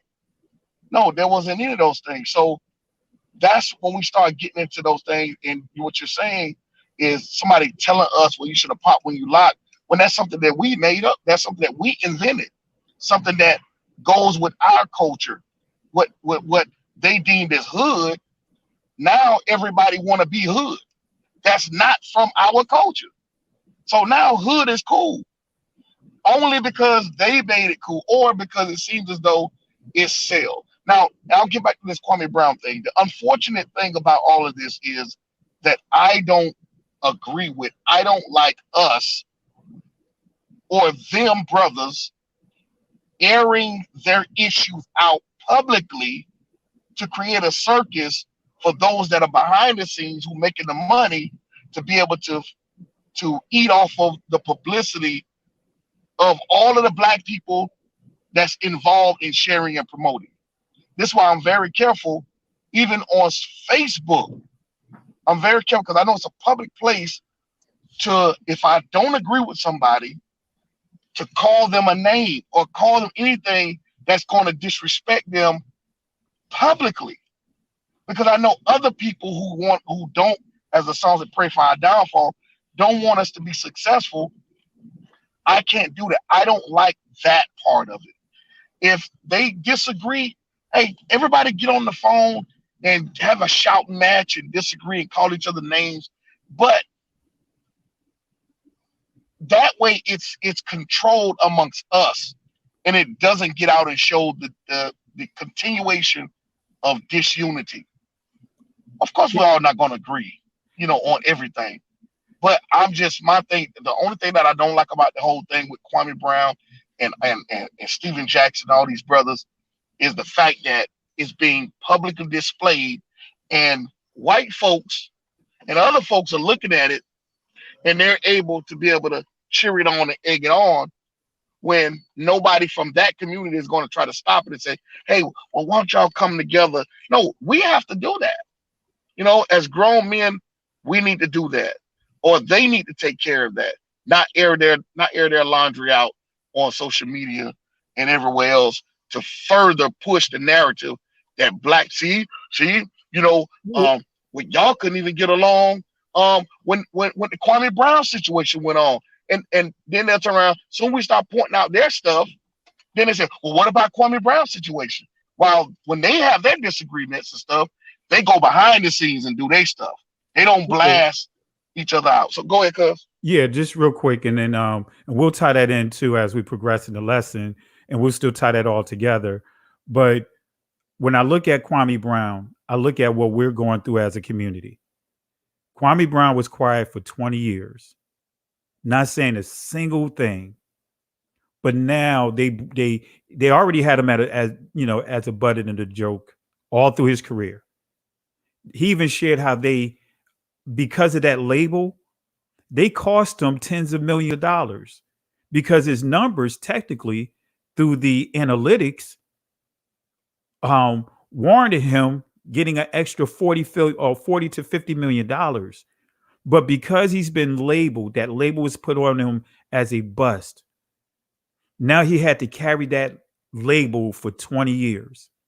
And especially the way we come up, you keep poking that bear long enough, you keep poking at that dog long enough, you keep poking, eventually when that person responds, right, they're going to snap, right? And when they snap, they're not thinking about anything but just what to deaden the whole situation. And with Kwame Brown, they aired him out publicly, right? And he expressed how he had to talk to his children finding out stuff about their family, including him, that he didn't even know.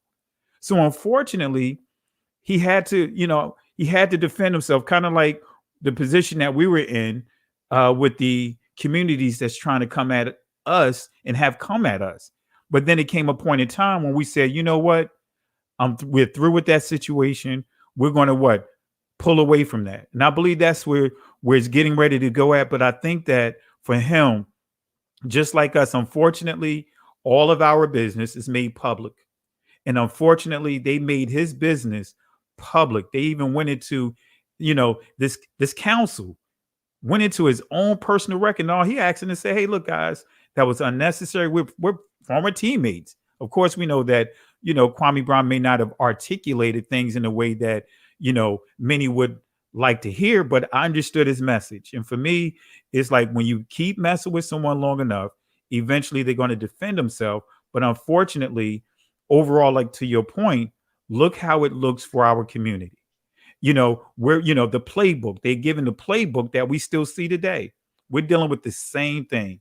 Our own brothers and sisters taking it upon themselves, going back to that plantation mentality to punish our own brothers and sisters to please massa. So I definitely understand your point. I totally agree with you. Unfortunately, it's kind of like they backed him into a corner, so to speak, that he had to defend himself. And hopefully, this will shift the narrative to shifting from what's going on right now. And this is why we're, for me, when I look at this whole situation, we as being leaders, we can take this as a teachable moment, like what we're doing tonight. When I heard Kwame Brown mention that he's Geechee, it's like, you know what? Hey, that's a perfect opportunity to really educate our people on what it really means. Yeah, so no, I definitely I totally get it. With defending yourself and things like that. That I'm not saying not to do that, but it just over the time it's just continuing to go, and it gets personal, and things like that. Ultimately, it got to a point where people talking about, well, don't let me catch you at the light and all this type of stuff. That's all I'm saying. It's gotten to that point to where now it's like everybody trying to defend their plate. Kwame Brown trying to defend himself for not saying that for 20 years. And I get it. But then these guys, they like, yo, he messing with our plate. So if this is the way we eating, and this is the way Stephen A. Smith has been eating for years, and Kwame ain't the only one. It's other brothers been coming out, Kenyon Martin and all them. They've been going at Stephen A. throat, about some things. And he has said some things, and the same energy that a couple of years ago when they suspended him, and he came and apologized and things like that. See, that's the thing. He don't have that same energy for them other folk that he had with his own people.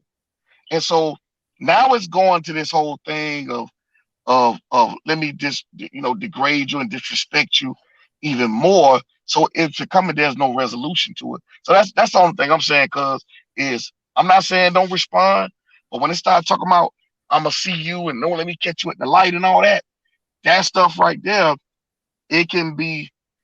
I just think that it's kind of going beyond the basketball court. And let me be clear, Kwame Brown never told him or anybody let me catch you at the light. Exactly. They said it to him. They said it to him. They said it to him. You know what I'm saying? Don't let me catch you at the light and all this other. So and then now Kwame just did a video showing he got a 50 cal and showing all his guns. See, that's what I'm saying. It's starting to go to a place that I think that somebody has to step in and say something. You know what I'm saying? That's all I'm saying. And to your point, cuz, and even what made me disappointed was Dr. Watkins. Because Kwame said yesterday that, hey, you're an elder. If you saw or, wanted to correct something, you could have easily reached out to him offline, sent him an email saying, "Hey, Kwame, I'm concerned about this," and that's what we're not seeing. And you know how it goes. I kind of look at what's his name, Rambo. Remember Rambo, when it took his own sergeant to come and calm him down, because once he unleashed all this stuff he had to deal with the whole community coming at him, eventually once that fuse went off, now it's hard to put him right back, get him to calm down and get him right back into that place. So that's it. And to your point, that's what we are missing right now. This wouldn't have happened in the 60s and the 70s, as far as with Martin Luther King and Malcolm X. They didn't agree, but they had the same goal. They didn't agree with the methods, but what we're seeing today, we see something totally the opposite. And so, when we start dealing with him, I understand where he's coming from, but at the same time, like you said, where is the point where as though we say enough is enough? Where do we draw the line and say, hey, you know what? Now we have to look at this bigger picture. Now, hey, look, you know what, kids? I cannot behave the way that they're trying to portray me as. And we had to catch ourselves from the stuff that we were dealing with. Like, what we had to remember that we're pastors. And if we go into an area of, talking trash and all that other stuff, then that's going to minimize and really take away our impact as being leaders. And so that's the sad thing about that whole situation. And again, I'm not condoning the whole situation. Unfortunately, it's like for 20 years, you keep messing with a person. Eventually, they're gonna when they come back, they're gonna give you all of 20 years, and you know what I mean. They're gonna try to make up for every bit of it. Now, who's gonna step up and be the leader? The elders say enough is enough. Stephen A. Smith, he's 53, 54 years old. He could easily be the main one to stop all of that. But instead, the elders, like we're dealing with Isaiah, right? Remember how you had the children, the young men taking over the communities in Isaiah chapter 2 and chapter 3, the hardy women. But guess what? That was because the men is out of place. If we get the men back in place, and who's going to be the bigger man? Who's going to? And really, it starts with those that are supposed to be elders to set the tone to the younger guys. So I definitely appreciate it. You still there? Benaya, did you want to share anything? Oh no, I'm just listening. You guys are right on point. Yeah. So I totally agree with you, Moray. Who's gonna say enough is enough? Who's gonna be the bigger man and say, you know what, we through with it? Because we had to do that. Say, you know what, we see that there's no good gonna come out of it. People want to think what they want to think. Let's shift from these people. Yeah, Kwame was quiet for 20 years, like Benaya, man. Benaya be quiet. He don't hardly be talking. Like I'll be like, man, but I'll be like, shoot, I'm glad you hollered at him like, you got anything to say? Cause he'll just sit there and just be like, yo, he just probably in the back, probably got us on mute recording a documentary or something. He be putting in work. He like, hey, like you ain't gonna outwork me. I'm working good like a Hebrew should. Well, there you go. Well, I mean, I was going to ask him if with Kwame, stating that he's, he has Geechee heritage. I mean, and it sounds as though you all were in the same neighborhood. Cuz, I mean, are you all related? Could possibly be. Yeah. That's why. How you doing when you know how it goes once we go. Once we let loose, it's hard to put the toothpaste back inside the tube, right? Yeah.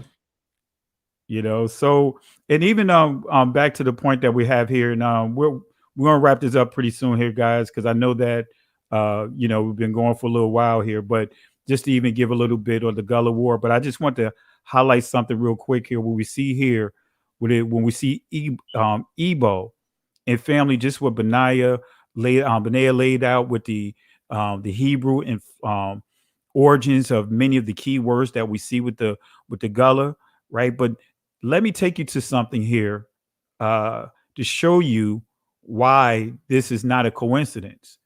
And some of you guys will already know this source, but I want to just share it anyway, right? This is coming from a Foreign Relations, right? This is a memo by Henry A. Kissinger, right? Who is the security, what you call that role, security, what, can't think of the term here now. I'm drawing a blank. Like the Secretary of State or security, the third in line in the country. The National Security Secretary Advisor. of State. Yeah, he was Secretary of State, actually.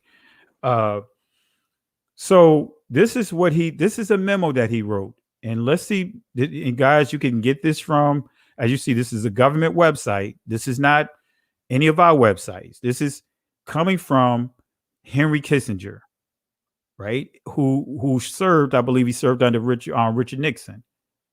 But this is a memorandum that he put together here. It says here, the Igbos are the wandering Jews of West Africa, gifted, aggressive, westernized. Right? That right there should answer the question why we see the Hebrew influence over these key words. So I want to share this with you, and I want to share another piece of history that some of you guys may be aware of, even when we start dealing with Igbo landing. Igbo landing is where you get the, many of you guys remember Black Panther, what's his name? Fearmonger. Is that what his name is? Fearmonger? Am I saying his name? Killmonger. Killmonger. I said Fearmonger, right? I'm just butchering names, right? Sounding like I'm a Kojic preacher, right? Just butchering names and making up stuff, right? So, but nevertheless, Killmonger, at the end of the movie, he made it clear that he would rather die at sea than to live the rest of his life enslaved in captivity. That narrative, that quote that he made at the end of the movie, comes from a group of Igbo, our brothers and sisters, Igbo slaves who were being transported from Savannah, right? And so they overtook that ship, and they came to shore after conquering the captain and all the whole entire staff there.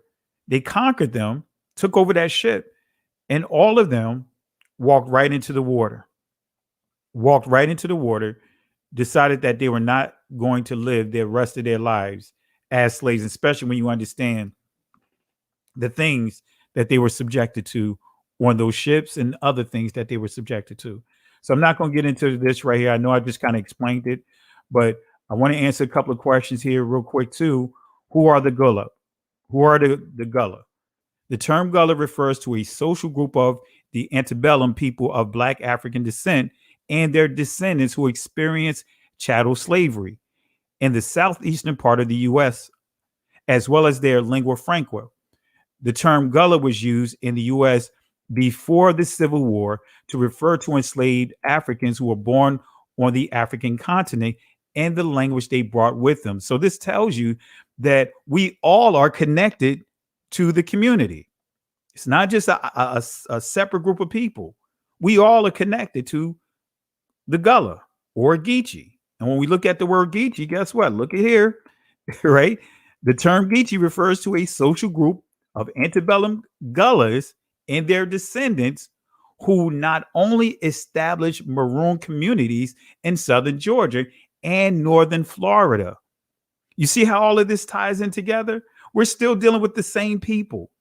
Geechee Gullahs, that's interchangeable, right? From slavery in the 18th and 19th century, but also became a component of the Seminole Nation. And that's another key buzzword here. But it says, moreover, Gullahs such as the Geechees managed to escape from slavery and became Maroons before the so-called Emancipation Proclamation. In other words, they became free well before the so-called Emancipation Proclamation of Abraham Lincoln. Did you guys want to chime in real quick as we progress here? Yeah, wow. No, that's heavy history there. And yeah, and because I know before we were talking about Fort Moshe, and that's in Florida as well. That was one of the like the refuges in Florida that the escaped slaves fled to, and it's interesting that they called it Fort Moshe, or at least that was one of the names for it. But yeah, it seems like everything is kind of ties back to to Hebrew and even when you talked about the Igbo landing. I mean that's right off of Savannah, isn't it? Because I remember, I mean, because I remember going to there's a museum called the Pinpoint Heritage Museum. Hopefully, I got that name correct. But yeah, Pinpoint Heritage Museum in Savannah, and yeah, and they talk about that history. I mean, just like you talked about, cuz and about how the Igbo, it was the Igbo, and who are known for their Hebrew ways, so to speak. So yeah, I mean, like I said, if it walks like a duck, talks like a duck, it's a duck fan. Absolutely. And Moray Brown, did you want to share anything? Anything you want to say on this part right here? No, I just got to the house, so there's a lot of noise in the background. So I'm gonna mute y'all for a second. Y'all go ahead and handle business. Okay. All right. I heard that. So family, make notes of what we're sharing here. We give you a lot of information. So let's deal with this word Seminoles, because we dealt with Gullah, we dealt with Geechee, right? We know that those words anyway has Hebrew origins, still ties in together. But let's deal with this word Seminole. And I know Bené, I know you're going to have a lot to share on this right here. But family, look at this Seminole. Notice what it says, right? It tells us. It means, and I'm just going to read what's highlighted in red: wild, untamed, runaway. But then you notice what it says here: sea maroon, right? American Spanish, cimarron. But we see here sea maroon. But it says they fought wars against U.S. troops 1817 through 1818. But these are the years, but it went longer than this. But there's something wrong with this definition, right? Because this is not connected to our people. We have to dig down to really get an understanding here. This giving us a reference to the Gullah War. This also giving us an indicator: wild, untamed, runaway. But here's another nugget here: after which they largely were removed to Indian territory. Wait a minute, where were they removed from? It said they were removed to Indian territory, Oklahoma. See, family, when you see the state of Georgia, developed by General Oglethorpe, we forget about Florida. Florida was Spain, was territory of Spain, later became a free territory. See, when we think about the Underground Railroad, how come we never talk about Florida? Everything is always going further north. But if Savannah, as you pointed out, Benaiah, Savannah is only an hour and a half at the most away from the borders of Florida. Yep. Does it make sense to travel all the way up to Canada, to the north, when you have Florida right there, less than an hour away from you? Yeah. And go ahead. No, I was just going to add that Florida was one of those places where slaves were there early.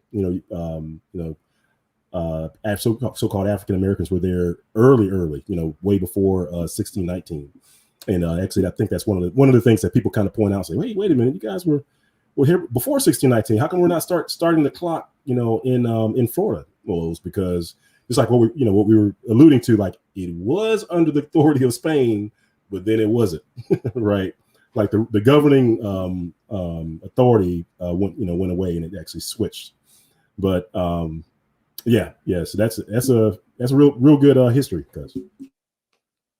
I appreciate it, cuz, and it's amazing when you start looking at these words, you see some nuggets here, and that's a major question we have to ask right there. They were removed In other words, they were sent to the territories of Oklahoma. Notice it doesn't say where. There's a lot of things that's missing from here. We see the wars, but it doesn't tell us what wars. And this is why we're dealing with what? The Gullah War. If you don't understand this history, this will go right over your head. You'll think that this is just what the Native Americans fighting what? For their territory against the United States, who was colonizing the area. What do you think, cuz? Yeah, if you all ever get a chance to go to the Library of Congress in Washington, D.C., back when I went, me and my family went, I believe it was on the very top floor, right? The very top floor is where they have this exhibit, kind of talking about what the Seminoles and stuff like that. And I believe, before you enter into the room, they have this big sign that says, hey, no pictures, no cameras, even from phones and stuff. And you're kind of wondering, but as you're walking in, you're like, why would they not want me to take pictures? I'm here with the family and, spend all this money to come up here and have a good time. It's like, and, in the back of your mind, it's like, what do they not want me to take home with me? And literally, I want to say like 5 steps in, you realize why. Because 5 steps in, off to your right, you will see a life-size Seminole Indian, or some sort of Indian. I believe it was Seminole. And when I looked at him, he looked like my uncle. He literally looked like my uncle. Just as dark as I was, but I was in modern clothes, but he wasn't in modern clothes.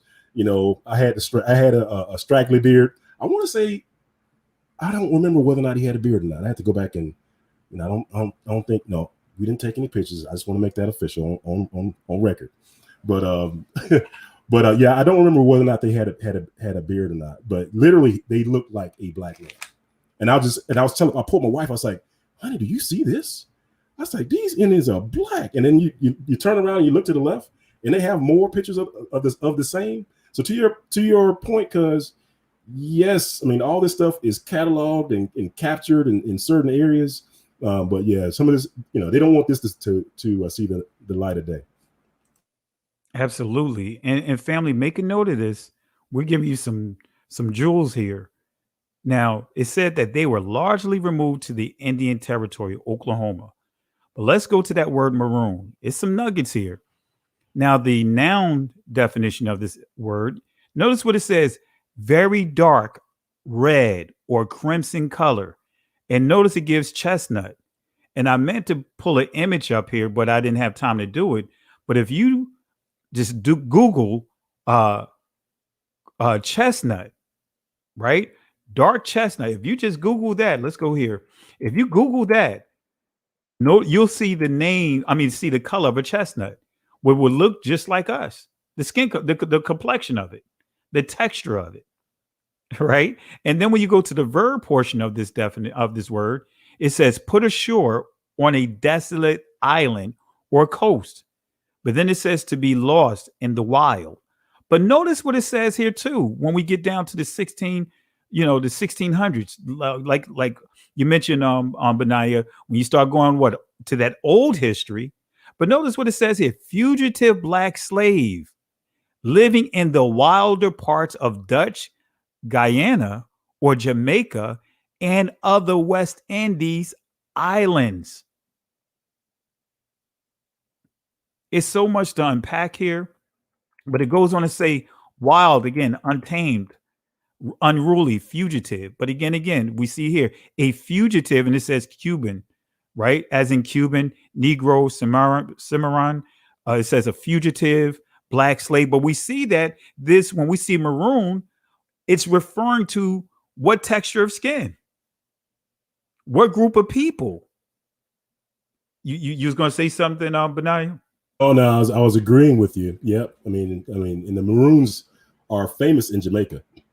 That's a well-known group in Jamaica of those who rebelled, and I believe they were in the mountains and they were fighting the British or whatnot. And I don't believe they were ever conquered.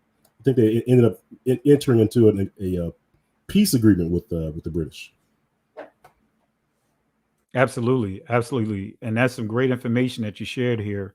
And family, This is what we're going to answer here, and we're getting close to the end here. What's the connection between the Gullahs and the Seminoles? Right? Let me just share some history here. The runaway Gullahs, in other words, our ancestors, were called Indian Negroes or Seminole Negroes. Oh my gosh.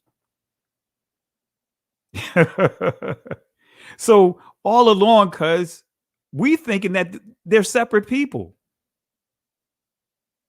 We've been taught as if the Seminoles, of course, what we see today, the images we see today, that's not what that's not what's of this time in history. The runaway Gullahs were called Indian Negroes or Seminole Negroes.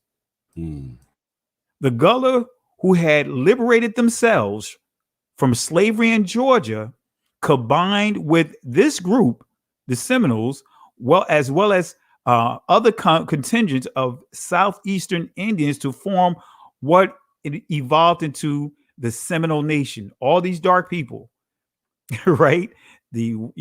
Coming together with a purpose of what? Liberating themselves. But notice it says in Georgia. But how significant were the Seminole Wars? And I'm going to highlight that here real quick. The 3 Seminole Wars, and they covered a period of almost 100 years. You see, dating from 1816 to 1818, 1835 to 1842, 1855 to 1858, cost the federal government millions of dollars and the lives of scores of troops. Now, millions of dollars, if we take it back to this time, we're talking about a significant amount of money. We actually could say it equates to billions. But when we get to the second Seminole War alone cost an estimated $20 to $40 million and the lives of approximately 1,500 members of the armed forces of the United States. All right. So what was the Spanish Florida's landscaping? This is going to tie into the gift of our people, because, living and coming from the areas where we came from in West Africa, cultivating that land that we migrated to from Northeast Africa, right? Look at the landscaping here.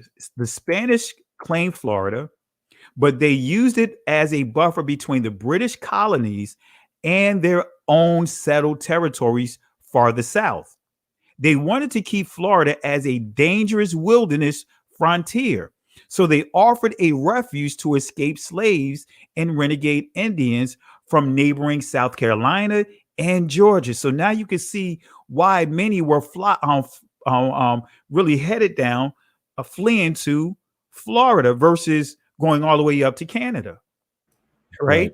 In 1693, Spanish Florida, that's what I refer to of Spanish Florida, abolished slavery and became a safe haven for runaway slaves.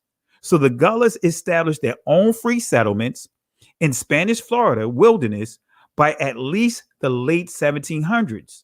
And so the Seminole settlements in Spanish Florida increased as runaway slaves and renegade Indians escaped south. So many of the early revolts of enslaved Africans celebrated by the Gullah in the Carolina coast region seem to have been directly connected with the efforts of the masses of enslaved Africans to escape captivity and reach Spanish Florida in order to join forces with the Gullah, our Gullah people, our relatives who was exiles. These Gullah, remember, freed slaves, our freed runaway brothers and sisters, right? And connect with others down there. So the Gullahs and the Seminoles together began to raid plantations along the Georgia and Spanish Florida borders, freeing our people and taking them to Spanish Florida. With insurrection on the rise, a strategy was needed to hide this information from the slaves, from the nation, and from the world of what? Public opinion. It didn't look good for them because they were being routed. They were being beaten in every imaginable way because they did not understand that form of warfare. Our ancestors knew guerrilla warfare before the term even was created. right? Being in the Congos, being in those areas, they, going into the dense forest in Florida was a piece of cake because they already knew how to navigate through those things. And our ancestors you had generals, you had soldiers, you had doctors, you had lawyers, you had all these people part of this community. So with insurrection on the rise, a strategy was needed to hide this information from the slaves, the nation, and the world of what? Public opinion. There was the need to create an illusion that enslaved Africans, enslaved Negroes were content with their situation, served to encourage European immigration into Carolina and to prevent panic and out migration by those already there. So the conflict with the Americans and our ancestors were inevitable. General Andrew Jackson led an American army into Spanish Florida to claim it for the United States, and war finally erupted. The blacks, in other words, our ancestors and Indians, guess what, fought side by side in desperation and a desperate struggle to stop the American advance. But they were defeated and driven south into the more remote wilderness of Central Florida and Southern Florida. Cuz, did you want to share? I know I'm giving a lot of information. Did you want to jump in and share anything? No, you're good, cuz. Only thing earlier on, I know when the Spanish invited the Negroes into their territory, I think one of the prerequisites, though, was they wanted to convert them over to the Catholicism. So they wanted them to be Catholics.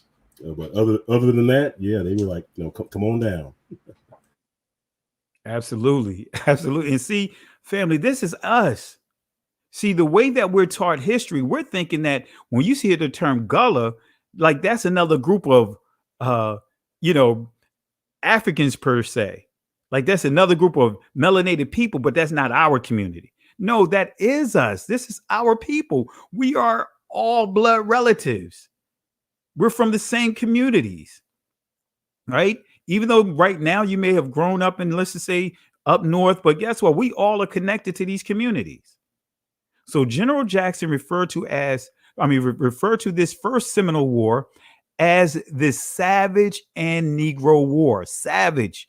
Notice they threw the word savage out there, right? We see that description still today when it's dealing with our people.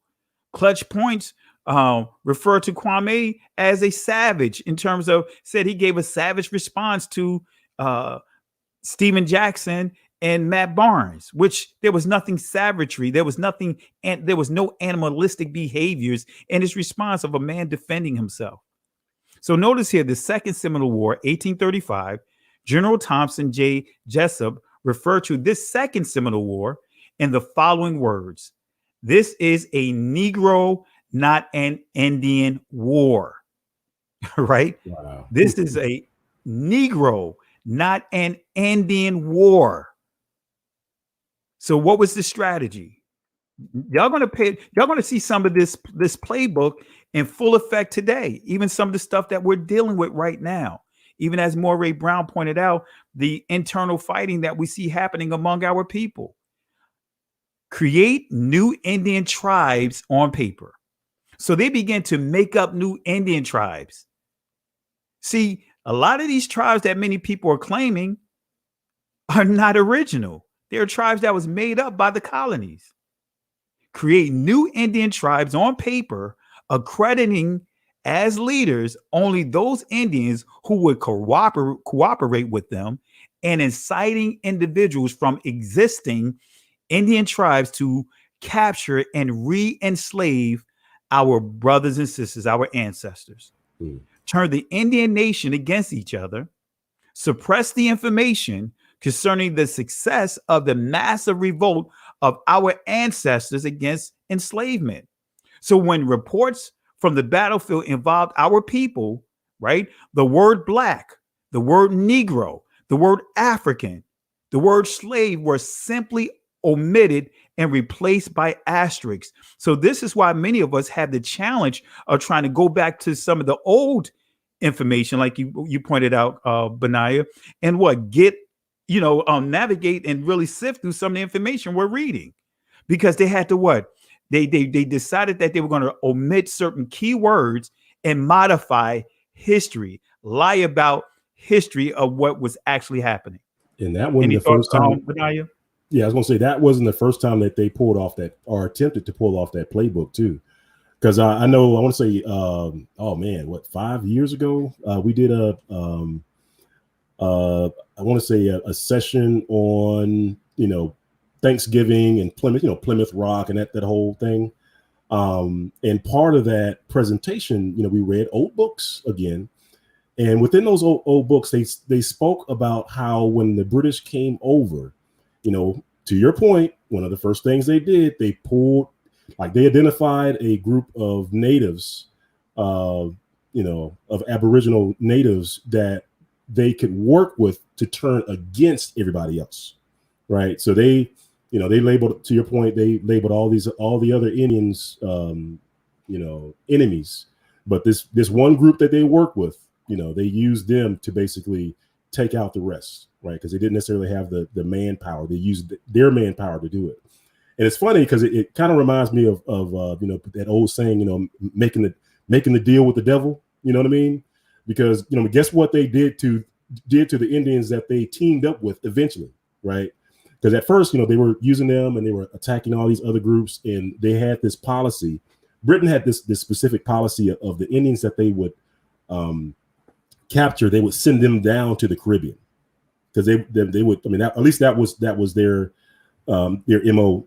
They didn't necessarily want them in the area. They wanted them to put them in a place where they weren't familiar with the landscape. And when they did that, when they did that, and eventually, these vast lands started to get depopulated by the indigenous. Eventually you have the one group that was working with England left, and it's funny because they turned on them, and it seemed like it was subtle, but eventually they were like, yeah, we thank you for your help, but there's one other Indian that we got to get rid of, right? Yeah. And eventually they turned on them and they shipped them right on out, right? Or they sent them someplace else. So I think is where you're going to share where some of our ancestors went to. But like I said, it's like making a deal with the devil, and that's what they did. Yeah, and you hit some key points there. And we're going to share and think about what's happening right now. And brothers and sisters, be careful because you notice how I'm starting to notice how some of our brothers and sisters are kind of disregarding the limbas. We all still brothers and sisters, even though my DNA may show limbas. Guess what? Limbas, Igbo, we're all still brothers and sisters. But don't allow this playbook to happen, and you see a number of different, let's just say, many from the Jewish community, as we know, say we're going to just highlight the limbas, but then that can cause what? Internal strife among us, because it's like, oh well, why are you guys focusing on the limbas? What about the Igbos? What about the Mandinkas? What about the going right down a list of others that have been confirmed to be Israelites? So this playbook is still in full effect. Go ahead, Moray. Oh no, I was just gonna say I'll be right back in a few minutes. Okay. And so, family, continuing on here, what were some of the challenges of the federal government? Here's some of the challenges. They were not able to gang up on outnumbered individuals, unarmed or poorly armed. I would just say African men, women, and children, our brothers and sisters. They were not able to gang up or outnumber them. They were unable to bully them. They had to engage, trained and armed of our armed brothers and sisters, our armed African brothers and sisters, under relatively equal military conditions. So they couldn't just, again, bully, those that didn't have the capabilities of fighting. See, again, there were soldiers, right? From the Congos, there were soldiers who knew the art of war, right? So they were engaging. This is why this war lasted longer than the World War One, lasted longer than World War II, lasted longer than the Civil War, lasted longer than the Revolutionary War. This war outlasted the Korean War, outlasted Vietnam, outlasted Afghanistan, outlasted Iraq. This war outlasted all of those wars. Why? Because they had to engage trained and armed African brothers and sisters under relatively equal military conditions. They experienced great shock at not being able to outmaneuver and outflank them. So what was at stake, right? Because there was a lot that was at stake. The collapse of the enslavement system might have meant the collapse of the United States colonists' effort to conquer and settle this part of the Americas, similar to what's at stake right now, with many of you guys are waking up and realizing that you don't need Christianity, you don't need Catholicism, you don't need Judaism, you don't need Islam, right? The collapse of these religious systems, right, to the collapse of their influence over our community. That's what's at stake. When you see the bigger picture with what's happening with Kwame, unfortunately, as Kwame Brown pointed out, is happening within our community. But guess what? What's at stake here? Now you have someone that's been quiet, not what they would call a media personality. Now he's using this situation, like as he pointed out, he's not making any money off of this. He's allowing others to what? Show them the playbook, how to take a stand and say enough is enough. When he wants to make sure that these guys and no one else from within our community is going to continue to put down our own people. That's what Kwame is pointing out. He says he's tired of seeing our own people allowing the system to manipulate us in bringing down our own brothers and sisters. We're dealing with this right now. This is why I say when I look at Kwame Brown's situation, it's parallel to what we're going through as a people. Our own brothers and sisters, for the sake of religion, the same institutions that have enslaved us, now embracing that same institution and now attacking their own brothers and sisters. So again, the collapse of the enslavement system might have meant the collapse of the United States colonists' effort to conquer and settle this part of the Americas. And so the collapse of the enslavement system in Haiti, right, led to the collapse of French effort to settle there and may have their interest of Louisiana. This is where you get the Louisiana Purchase and Canadian territories as well. See that what happened in Haiti resonated. It impacted a lot. This is why Haiti was blacklisted of all the other countries. This is why they are in the disposition that they're in right now. And guess what? It was Igbos from Savannah that went out to Haiti that liberated Haiti. The first king of a liberated Haiti came from Savannah, and they were Igbos. They were Limbas, right? Wow. They were, as what we would call today, Geechee or Gullah. They're still the same people. The same. Did you want to say something? No, I was going to say the same ones that was that chose to die rather than be a slave, right? That were in was it Igbo landing? Igbo landing. Yep. Wow. Yep. You see the impact. The impact of them losing Haiti, this is why they had to make sure that they had to do something about Florida. Because if they would have lost Florida, the United States would be different right now. The United States, the whole makeup of it would be different right now. So after decades of war, eventually the Gullahs and the Seminoles were defeated. But there's a battle that stands out. And that battle is the Battle of Fort Negro. This is what I learned from my grandmother about how many of us ended up in Albany, Georgia, how many of us ended up in Oklahoma. And when I went to college in Tulsa, that's when I learned about the fullness of the massacre that they referred to as Black Wall Street, right? But many of our ancestors, because of this battle here, many of our ancestors landed in Mexico, landed in Texas, but began to what? Go further west, Los Angeles, further west because of what? The Emancipation Proclamation of this time. They were treated and they were considered to be free. But notice what happens here. So the Second Anglo-American War, which actually is the Gullah War, right? War was marked by British. So, but when we deal with the Anglo, so we'll just deal with the Spanish, but it still ties into here. But I'll just keep it simple. So the Second Anglo-American War was marked by British efforts to become allies with both enslaved and escaped Gullah, right? So you see, the British is trying to what? Just kind of like the tactics that we see with the United States and other countries.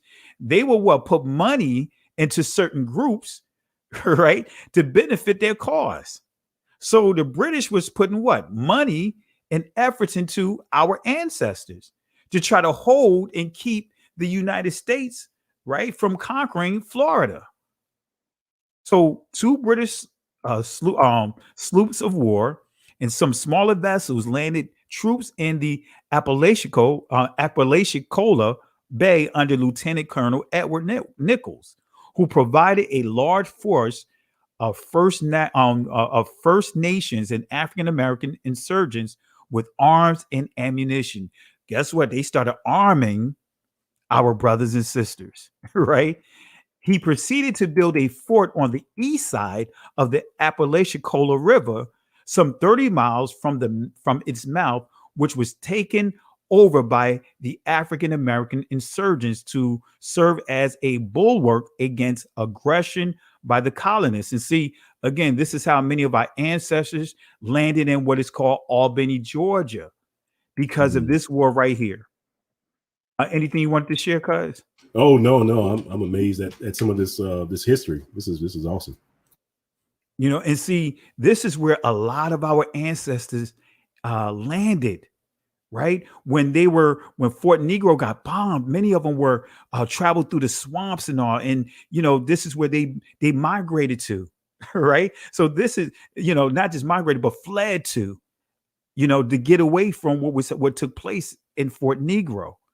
Right, Albany, Georgia. My grandmother. That. Some of this is what my grandmother shared with me about how the Carr family, ended up in Albany, Georgia, starting out where? In Savannah. Wow. Right. So it became known by the United States colonists as Fort Negro or Negro Fort, and by many enslaved Africans as the place to flee for safety and enslavement, right? So he proceeded to build a fort on the east side of the Apalachicola River, some 30 miles from its mouth, which was taken, and this is a duplicate right here, but when it was taken over by our ancestors, right, insurgents to serve as a bulwark against aggressions by the colonists. So it was a strategic installation, right? So it became known by the U.S. colonists as Negro Fort, and by many enslaved Africans as the place to flee for safety from enslavement. So Fort Negro or Negro Fort served as one of the most strategic African American fortifications. The U.S. government released a combined sea and land forces of the Continental Army on our ancestors, the Gullah component of this war.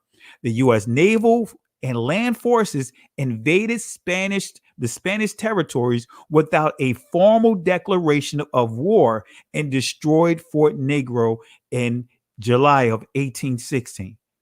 This was a world war, family. This is what they won't tell you in the history books. Our ancestors held things down for almost 100 years. So they call him the Honorable Joshua R. Giddings of Ohio. He gives an account of this horrific event of what happened at the Negro Fort or Fort Negro. So this is coming from the Invisible Wars. This is what it says. Holocaust. Notice they used the term Holocaust. Killed 1/3 of those African Americans who fled to Florida for safety. The Indians who died with them had been their friends and family. By Jackson's orders, any leaders were to be handed over to the Creeks for torture. So any of those that served in this military, any of those of our ancestors that were soldiers, they were not let free. They were tortured. Remember, and I'm going to go back and highlight. Matter of fact, let me highlight one last video from what I shared earlier to put this in proper perspective, to show you what happened to our ancestors, right? Those that fought against the system. All right. So let's see here. Let me bring it up here.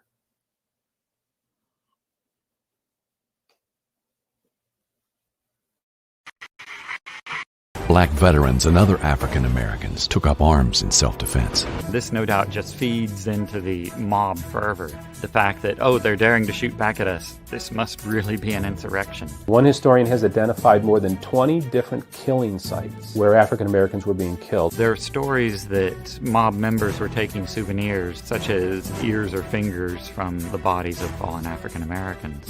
One of the leading black families of the county, they weren't even in the town. They had just received a brother back from the French front. They are pulled from a train, put in the back of a car, and they are stabbed, shot, and their mutilated bodies are left on the side of the road.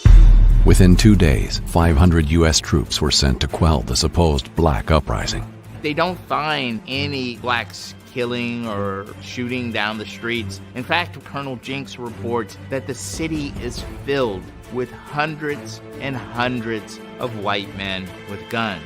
Many of the individuals who were hiding in the thickets were former soldiers who had just gotten back from the war. Any thoughts, Moray? Benai, any thoughts? Man, yeah, I mean, it's funny because as I was listening to that, what the word or the phrase that came to mind was "remember Fort Pillow." I don't know if you remember Fort Pillow, but as the Civil War was coming to an end, and you had the Black Regiment advancing on the on the enemy, and one of the things they shouted across the battlefield was "remember Fort Pillow." And so Fort Pillow was a massacre. It's kind of just like what you just described. Like, they went through and they didn't take any pity on the Negroes. And they destroyed them. But that proved to be a rallying cry for this advancement of this color unit, on the enemy as the Civil War was coming to an end. And they shouted, "Remember Fort Pillow," like, "Hey, you remember what y'all did to us? Oh, it's gonna be on." You know what I'm saying? So, yeah, that's what's coming to mind as I'm listening to this. All these atrocities and stuff like that. It's remember Fort Pillow. That's all I got to say. Absolutely, and just to your point, and even when you see here the playbook, right? Our brothers and sisters, even down during the 1990s, what is called the Red Summer, where again 36 communities were decimated, right? They declared war, family. That was a war that was declared on our community. So those brothers were defending their communities. And what did they do to them? They tortured them. They humiliated them. They, as you saw in that the illustration that I shared with you, and I didn't come up with that clip. That's the New York Post video that I'm giving clips from. Notice what they said. They said they took body parts and used it for souvenirs. AKA Samuel Holt, who was Sam Holt, who was lynched, and his body was chopped up and used for souvenirs, eaten, and all kinds of stuff. So this is what you see here, by Jackson's orders, any leaders were to be handed over to the Creeks for torture. For torture. So the 62 injured, those who survived, were carted away and re-enslaved by anyone who would claim them. And they need offer no proof. So they could say, hey, you know what? We're coming to claim these, whether they belong to us. They didn't have to show proof that they at one time had any ownership of our ancestors. You see the behaviors from this, because I mean, even today, we still see these behaviors. Try to demonize, torture, damage our reputations, right? To try to make a spectacle of us. Because we are considered the uncivilized. Those who said, you know what, I'm not going to bow down to this oppressive system. I'm going to go against this system. And so they decided to do what? Humiliate them. They could not allow them to go back, because if they allowed them to go back or go to these places, let's just say Savannah or Charleston, South Carolina, guess what? They had the skills to do what? Uprise. Yeah. So they tortured them. They did all kinds of cruel things to them to make sure that they tried to, send this message of what will happen if anyone else thought about doing the same thing. Yeah, that's why I'm a big proponent of history, because I mean, in hindsight, because do you think they would have surrendered if they knew that all that stuff that you just mentioned was going to happen to them? I don't believe so. Like, if they knew like they were going to get hung or burned and tortured, and their body limbs was going to get cut off and all that stuff, would they surrender? Like, I mean, I guess everybody has to kind of ask themselves that question, like, why? Like, what would be the point of surrendering if you knew all that stuff was going to happen to you anyway? And, and that's why I'm a big proponent of history, because if you know that that's how they operated the last 5 times that situation occurred, like, oh, no, just lay down your weapons and we'll come in and we'll treat you real nice and all this other stuff. But then you found out that each of those 6 times that they said that, they turned around and made barbecues out of all those people. You'd probably be like, nah, that's okay. So know your history, fam. Know your history. And Benea, can you share with the people what religion that these guys were practicing that did this to our ancestors? Well,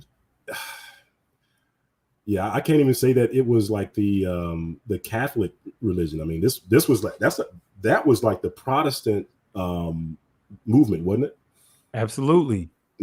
Those were the progenitors of the Baptists and all those other denominations that you have, because a lot of times when we start talking about the atrocities that Christianity, by the way, you can't find the word Christianity in the Bible, but you can't find the when you look at the atrocities that they've done to our people, what a lot of people try to do is like they try to deflect, and they'll say things like, oh no, that was the Catholics, that wasn't the Baptists, that wasn't the Methodists, that wasn't this, that wasn't that.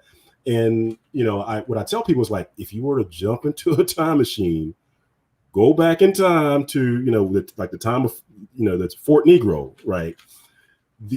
These people who were the leaders of of those religions, they would be your enemy. You would see them mistreating black folks. I mean, I've read references where like these slave masters, they would be in church on Sunday trading Negroes. That's right. Trading Negroes. Like, hey, Bob, that good Negro that you got, how much you want from him? In church on Sunday. And and people don't like it when I bring it up, but that's like the dark history that's not really spoken of in the in seminary. It's like that, they just kind of gloss over it. Yeah, and see, and just to shed some more light to those that are watching, yeah, Christianity is a daughter religion from Catholicism. So we already know what the Catholics were doing, but we wanted to place a point of emphasis on the Protestant movement, because this is where you get into Calvinism and all this other stuff. Their biggest beef, if you really study the history correctly, their beef with the Roman Catholic Church was the letter of indulgence. That was their beef with the Catholic Church, because they felt like they were going overboard with the letter of indulgence. In other words, you can pay your way, give yourself a so-called get out of jail free card of messing up. You just paid money for this letter of indulgence, and you can just live however you wanted to live. But they used the letter of indulgence similar to what we have today called the building fund. So the Catholic Church wanted to build a cathedral. And so they came up with this idea of the letter of indulgence to raise money to build this building. Doesn't that sound familiar? Because the building fund, right? Yep. Buy this chair, this $1,000 chair to get your name on the chair, get your name on the brick. Right. You're right. And I just don't, want to put this out there too, because I know sometimes it gets misconstrued. We believe in the Bible. Don't get that twisted. That's front to back. From the Genesis to Revelations. One of the things that I tell people is that this whole thing of I don't even want to take the conversation down this road, but just know that if we believe in the Bible, that when slavery was instituted, basically the Europeans took the Bible and twisted it, and they justified all sorts of atrocities against our people, right? You were talking about Fort Pillow and all this other stuff, and I was just mentioning about how they were trading us in church on Sunday, like we weren't their friends at all. You can go back even further to the Inquisition, and that's one thing that it's amazing how people can go to seminary schools and never bring up the whole conversation about Inquisition, where that was like an institution that lasted. As long as the transatlantic slave trade lasted, the Inquisition lasted. Not only did it last as long as the transatlantic slave trade, but it never stopped. Like the actual institution just switched names. Like after the slavery was abolished and the Inquisition in Spain stopped practicing, they just switched names, and they are still in place today. The same institution that used to roast people on Sunday in this ceremony called Alto de Fe, they are fully functioning, right? So I know that was a bit of a rant fan, but like I said, I just want to set the record straight. We believe in the Bible, but basically what I'm trying to point out was that there were those that took the scriptures and twisted it for their own gain, and in the name of Christianity, right? In the name of Christianity, they created or committed the most horrific atrocities that you could ever imagine. Like when they showed up on the shores of South America, Central America, North America, they obliterated whole communities, obliterated whole nations. It's written and documented. We do cover some of that in the movie. I've covered some of that, and Most High willing, we'll cover some more of that. It's not like we're just going to be telling you. I'm just going to be reading books to you. That's the main thing. It's in old books. I'm just going to read old books to you to show you what happened. But yeah, it's twisted, family. It's twisted, and that's what we're trying to get away from. We're trying to get away from this twisting of the religion that that the Europeans used when they captured us and brought us over to these lands. I could go on and on for that, because even when they set up shop on the west coast of Africa, one of the institutions that sat right off the coast was called the Order of Christ. There were bishops on the islands that were sitting right off the coast of Africa, that they were sending people into the coast to go and get Africa, go and get slaves. From the very beginning, it's not like they just, this is something that came after the fact. No, this is from day one. Day one, and not only that, for every black body that they brought over to this, we call it like the holding pen, right? For every black body they brought over, the Order of Christ took 5% of every black body that came across, right? That they took, right? Not only that, even the forts that they held the slaves in. One of the earliest forts was Elmina. It was Elmina. Yep. if you pull up Elmina today, and that's one of the things I meant to do, but I forgot to do it. But if you pull up Elmina and you just look at a picture of it, what you will see it'll be a two-story structure in the middle of the fort, right? And at the top will be a sanctuary where they met for the religious practices.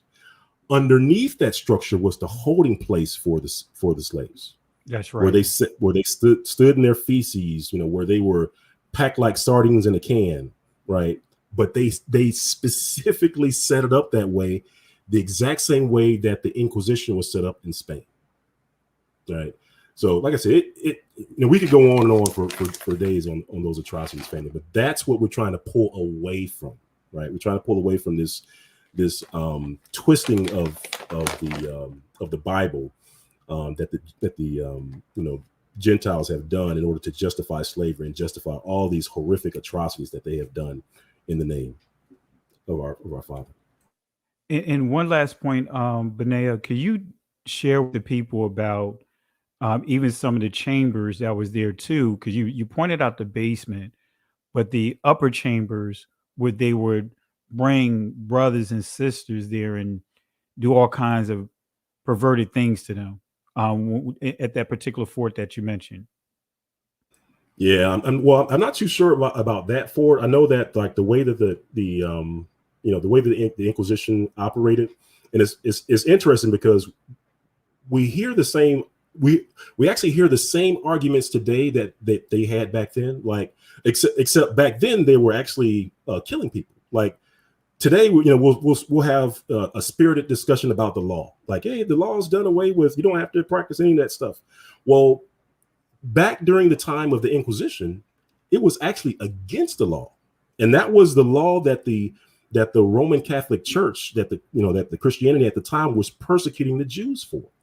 Like they were literally taking them into these torture chambers, like we were talking about, and I mean, these torture devices, they range from anywhere from spikes being applied to the skin, or razors scraping off layers of skin, to water devices filling people up with water and trying to burst them. I mean, or putting lard around people's feet and lighting it on fire, right? I mean, it's you imagine it, they did it, pretty much. And this, like I said, this was all in the name of Christianity, and it was all in the name to get the Jews to do, or to follow the ways of Christianity.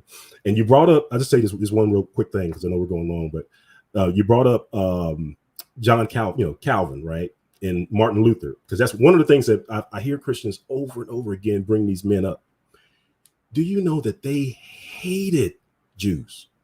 They hated them because, I mean, that's why I say, like, if we stuck to, like, the people that fight against this truth so much, if we stuck them into a time machine and sent him to John Calvin's, Calvin's house, right, you would have some problems.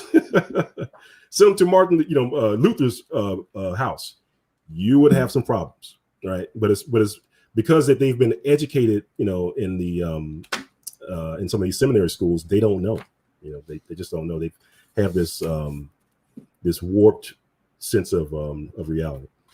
But I'm sorry, fam. I know I took us down a rabbit hole, but I'll turn it back over to you, cuz.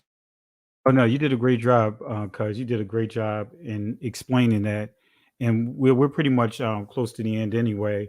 And family, that's why I want to really go over this. I mean, it's a lot far more layers that we can unpack here. But and I'll just bring up let me bring it up here. Let me share it again. I accidentally closed it.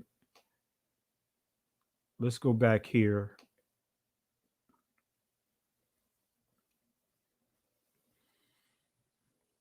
All right, let's see here. Let me share this again. And family, we appreciate you guys for hanging in there with this, the teachings, the presentation that we're given tonight. We really appreciate it. All right, so let me share this here. All right, there we go. All right, there we go. All right, family, just to the point, and I touched on this before. I'm not going to go into details with this, as Benaiah was pointing out about the Inquisition. When we just think about the foundation of slavery, the first transaction of the transatlantic slave trade, transitioning from the ongoing Arabic slave trade that's still in existence as well. But this is Exodus chapter 21, verse 16. And he that stealeth a man and selleth him, or if he be found in his hand, he shall surely be put to death. This is one verse that will completely shut down anyone that teach that the Bible promoted chattel slavery. See, you'll see the laws of indentured servitude, and that had a limitation in terms of years, and that had guidelines on what to do and not to do. You couldn't physically abuse. You couldn't do any of those things. It was an agreement that the two parties entered into, but you couldn't kidnap. You couldn't steal someone. You couldn't force them, take them and put them into chattel slavery. The scriptures does not teach that.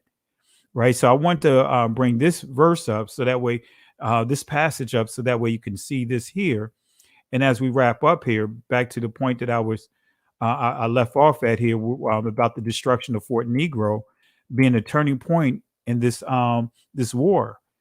Right. They avoided fighting from fixed fortified positions and returned to their tactical guerrilla oriented style. So the army officers refused to return the seasoned warriors to slavery in fear of insurrection, because they knew that that it was only a matter of time if we went back to our brothers and sisters that this was going to happen again.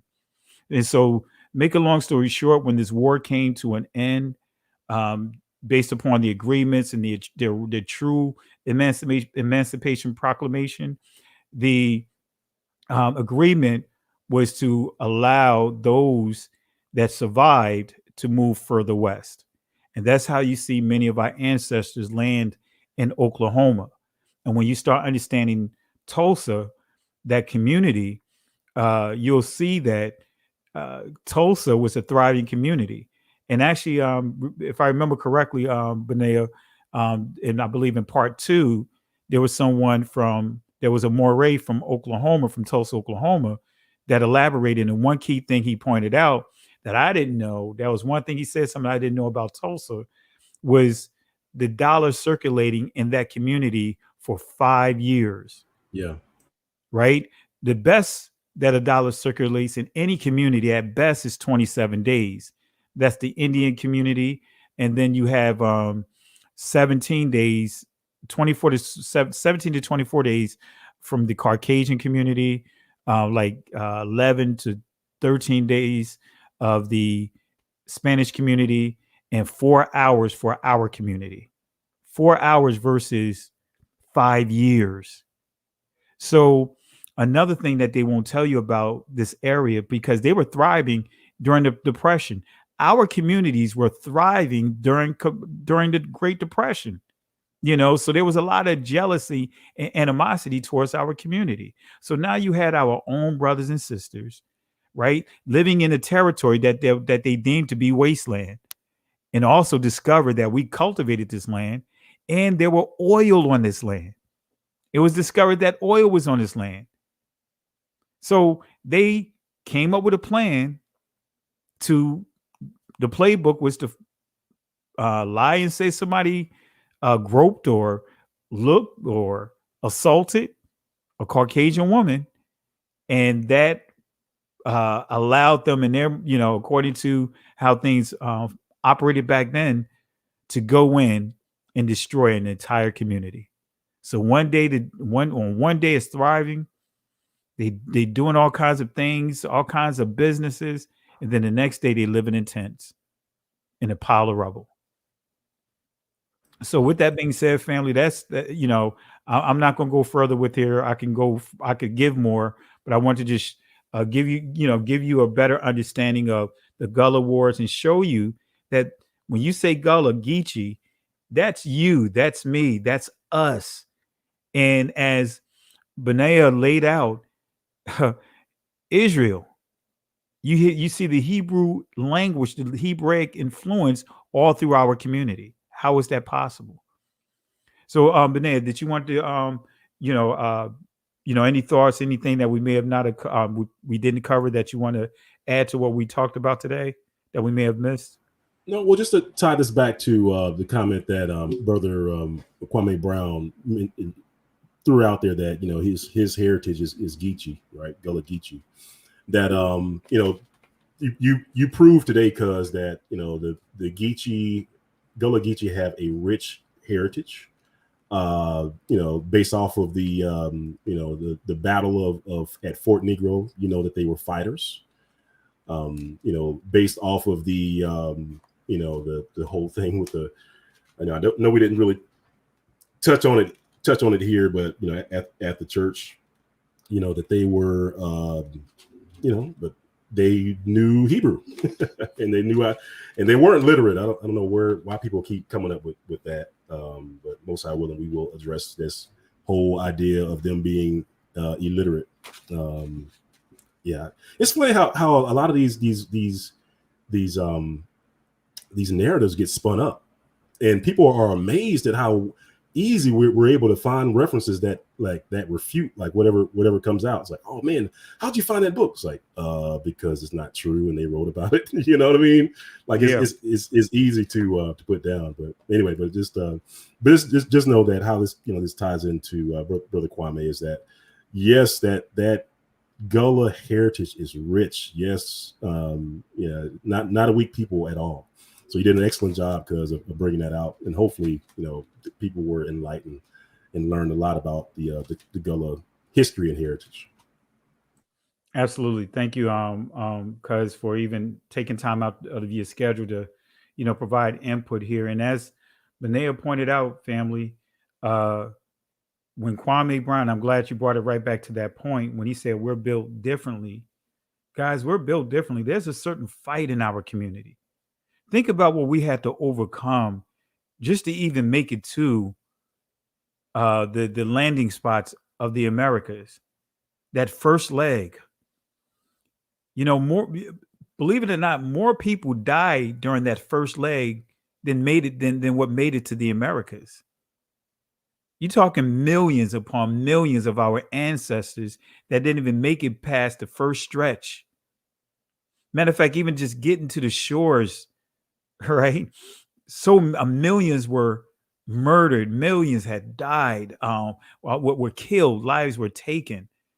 But for us to even make it to where we are today, there's a certain fight about us. And that's what Kwame Brown was saying, that we're built differently.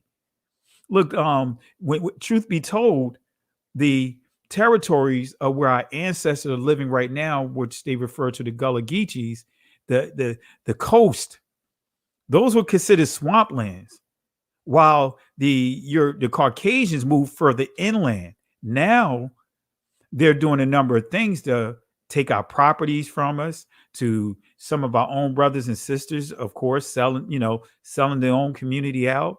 So all that territory that you see $1 million homes pop up, that was property of our ancestors, because we knew how to cultivate that land. Right? Interesting, right? We knew how to cultivate it.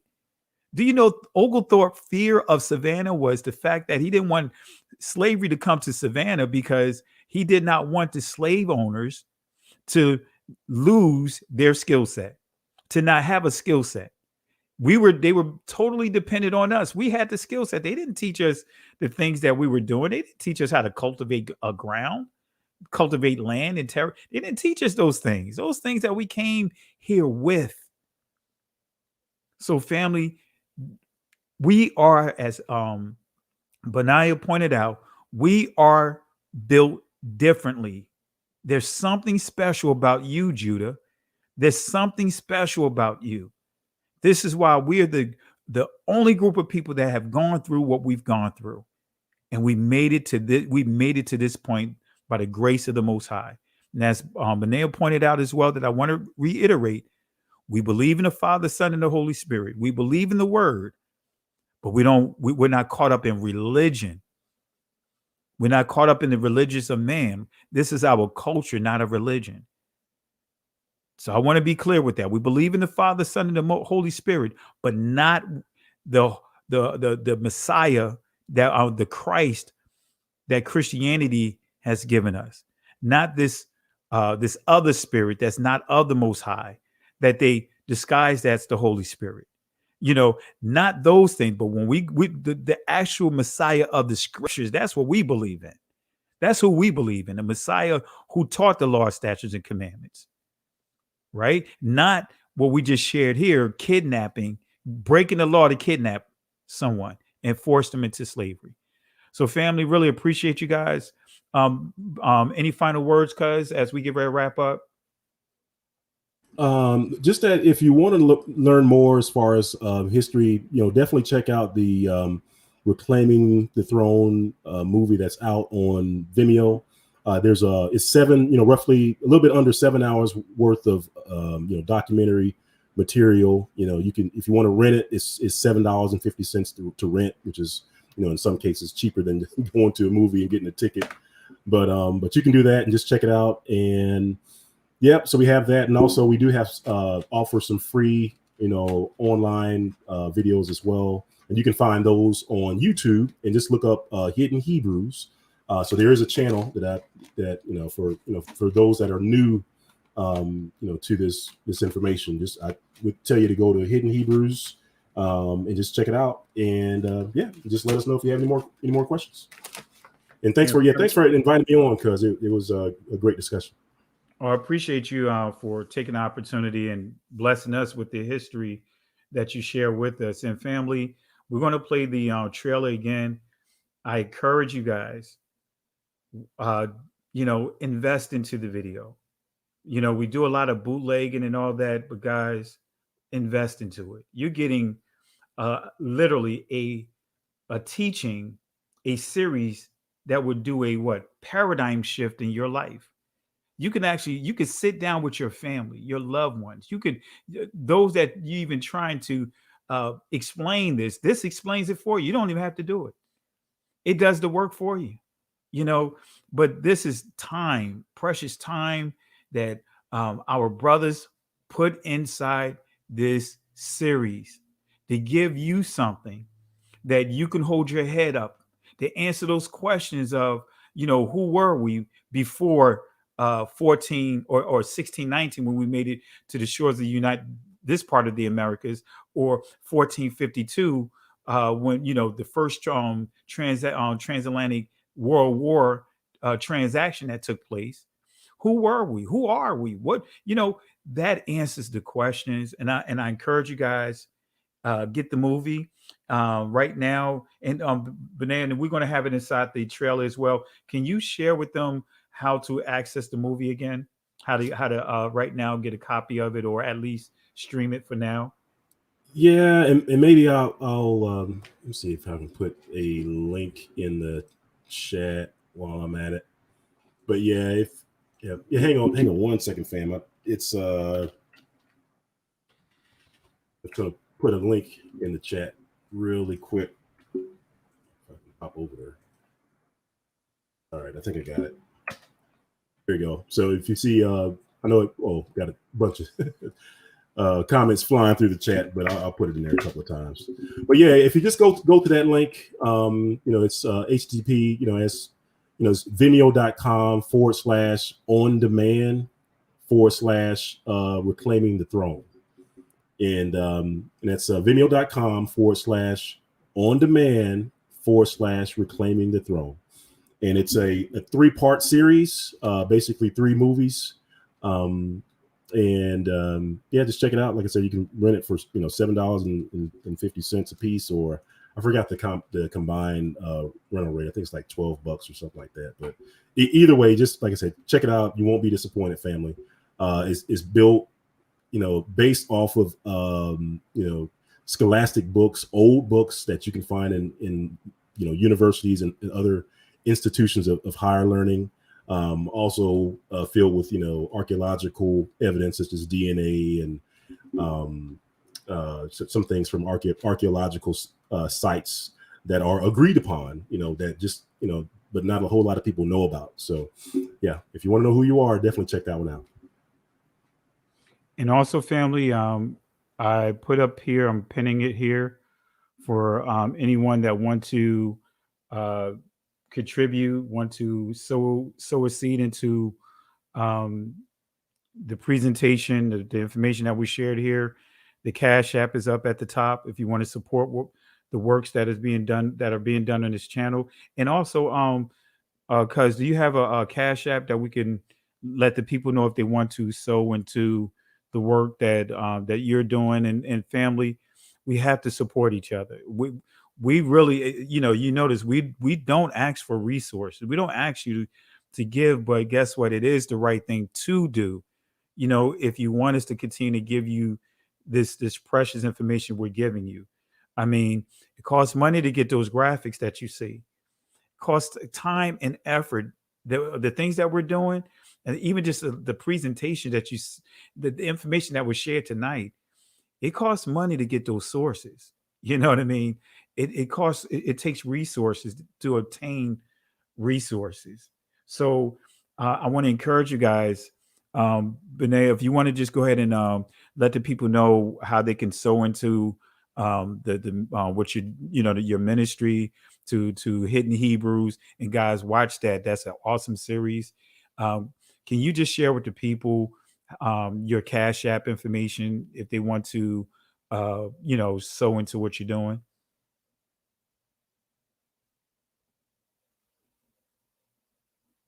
Still there, Cuz? Oh, sorry, talking to mute.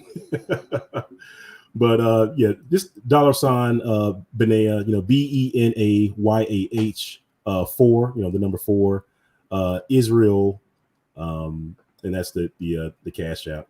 Or you can just, like I said, just go over just on YouTube, just look up Hidden Hebrews, and there's some links on that site as well. But definitely, like I said, fam, just check out Hidden Hebrews or check out the movie, and you won't be disappointed. Absolutely. And family, we thank you for all that you did and all that you continue to do, even investing your time tonight. We really appreciate it. And so we're going to wrap up with the trailer to Hidden Hebrews. And you'll see this more and more.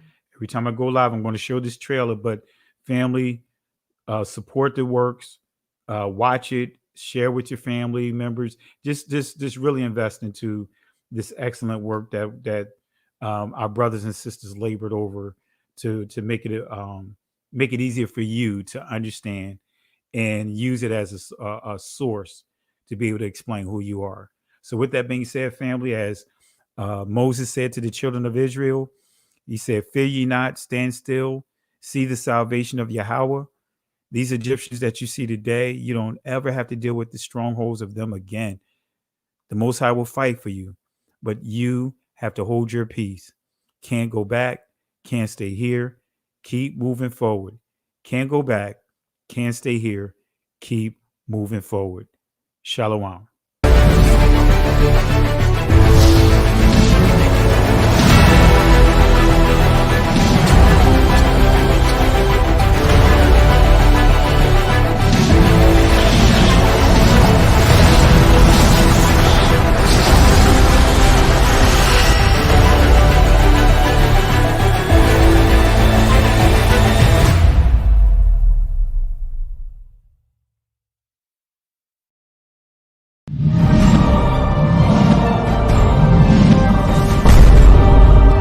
Of a nation, Hebrew kingdom building.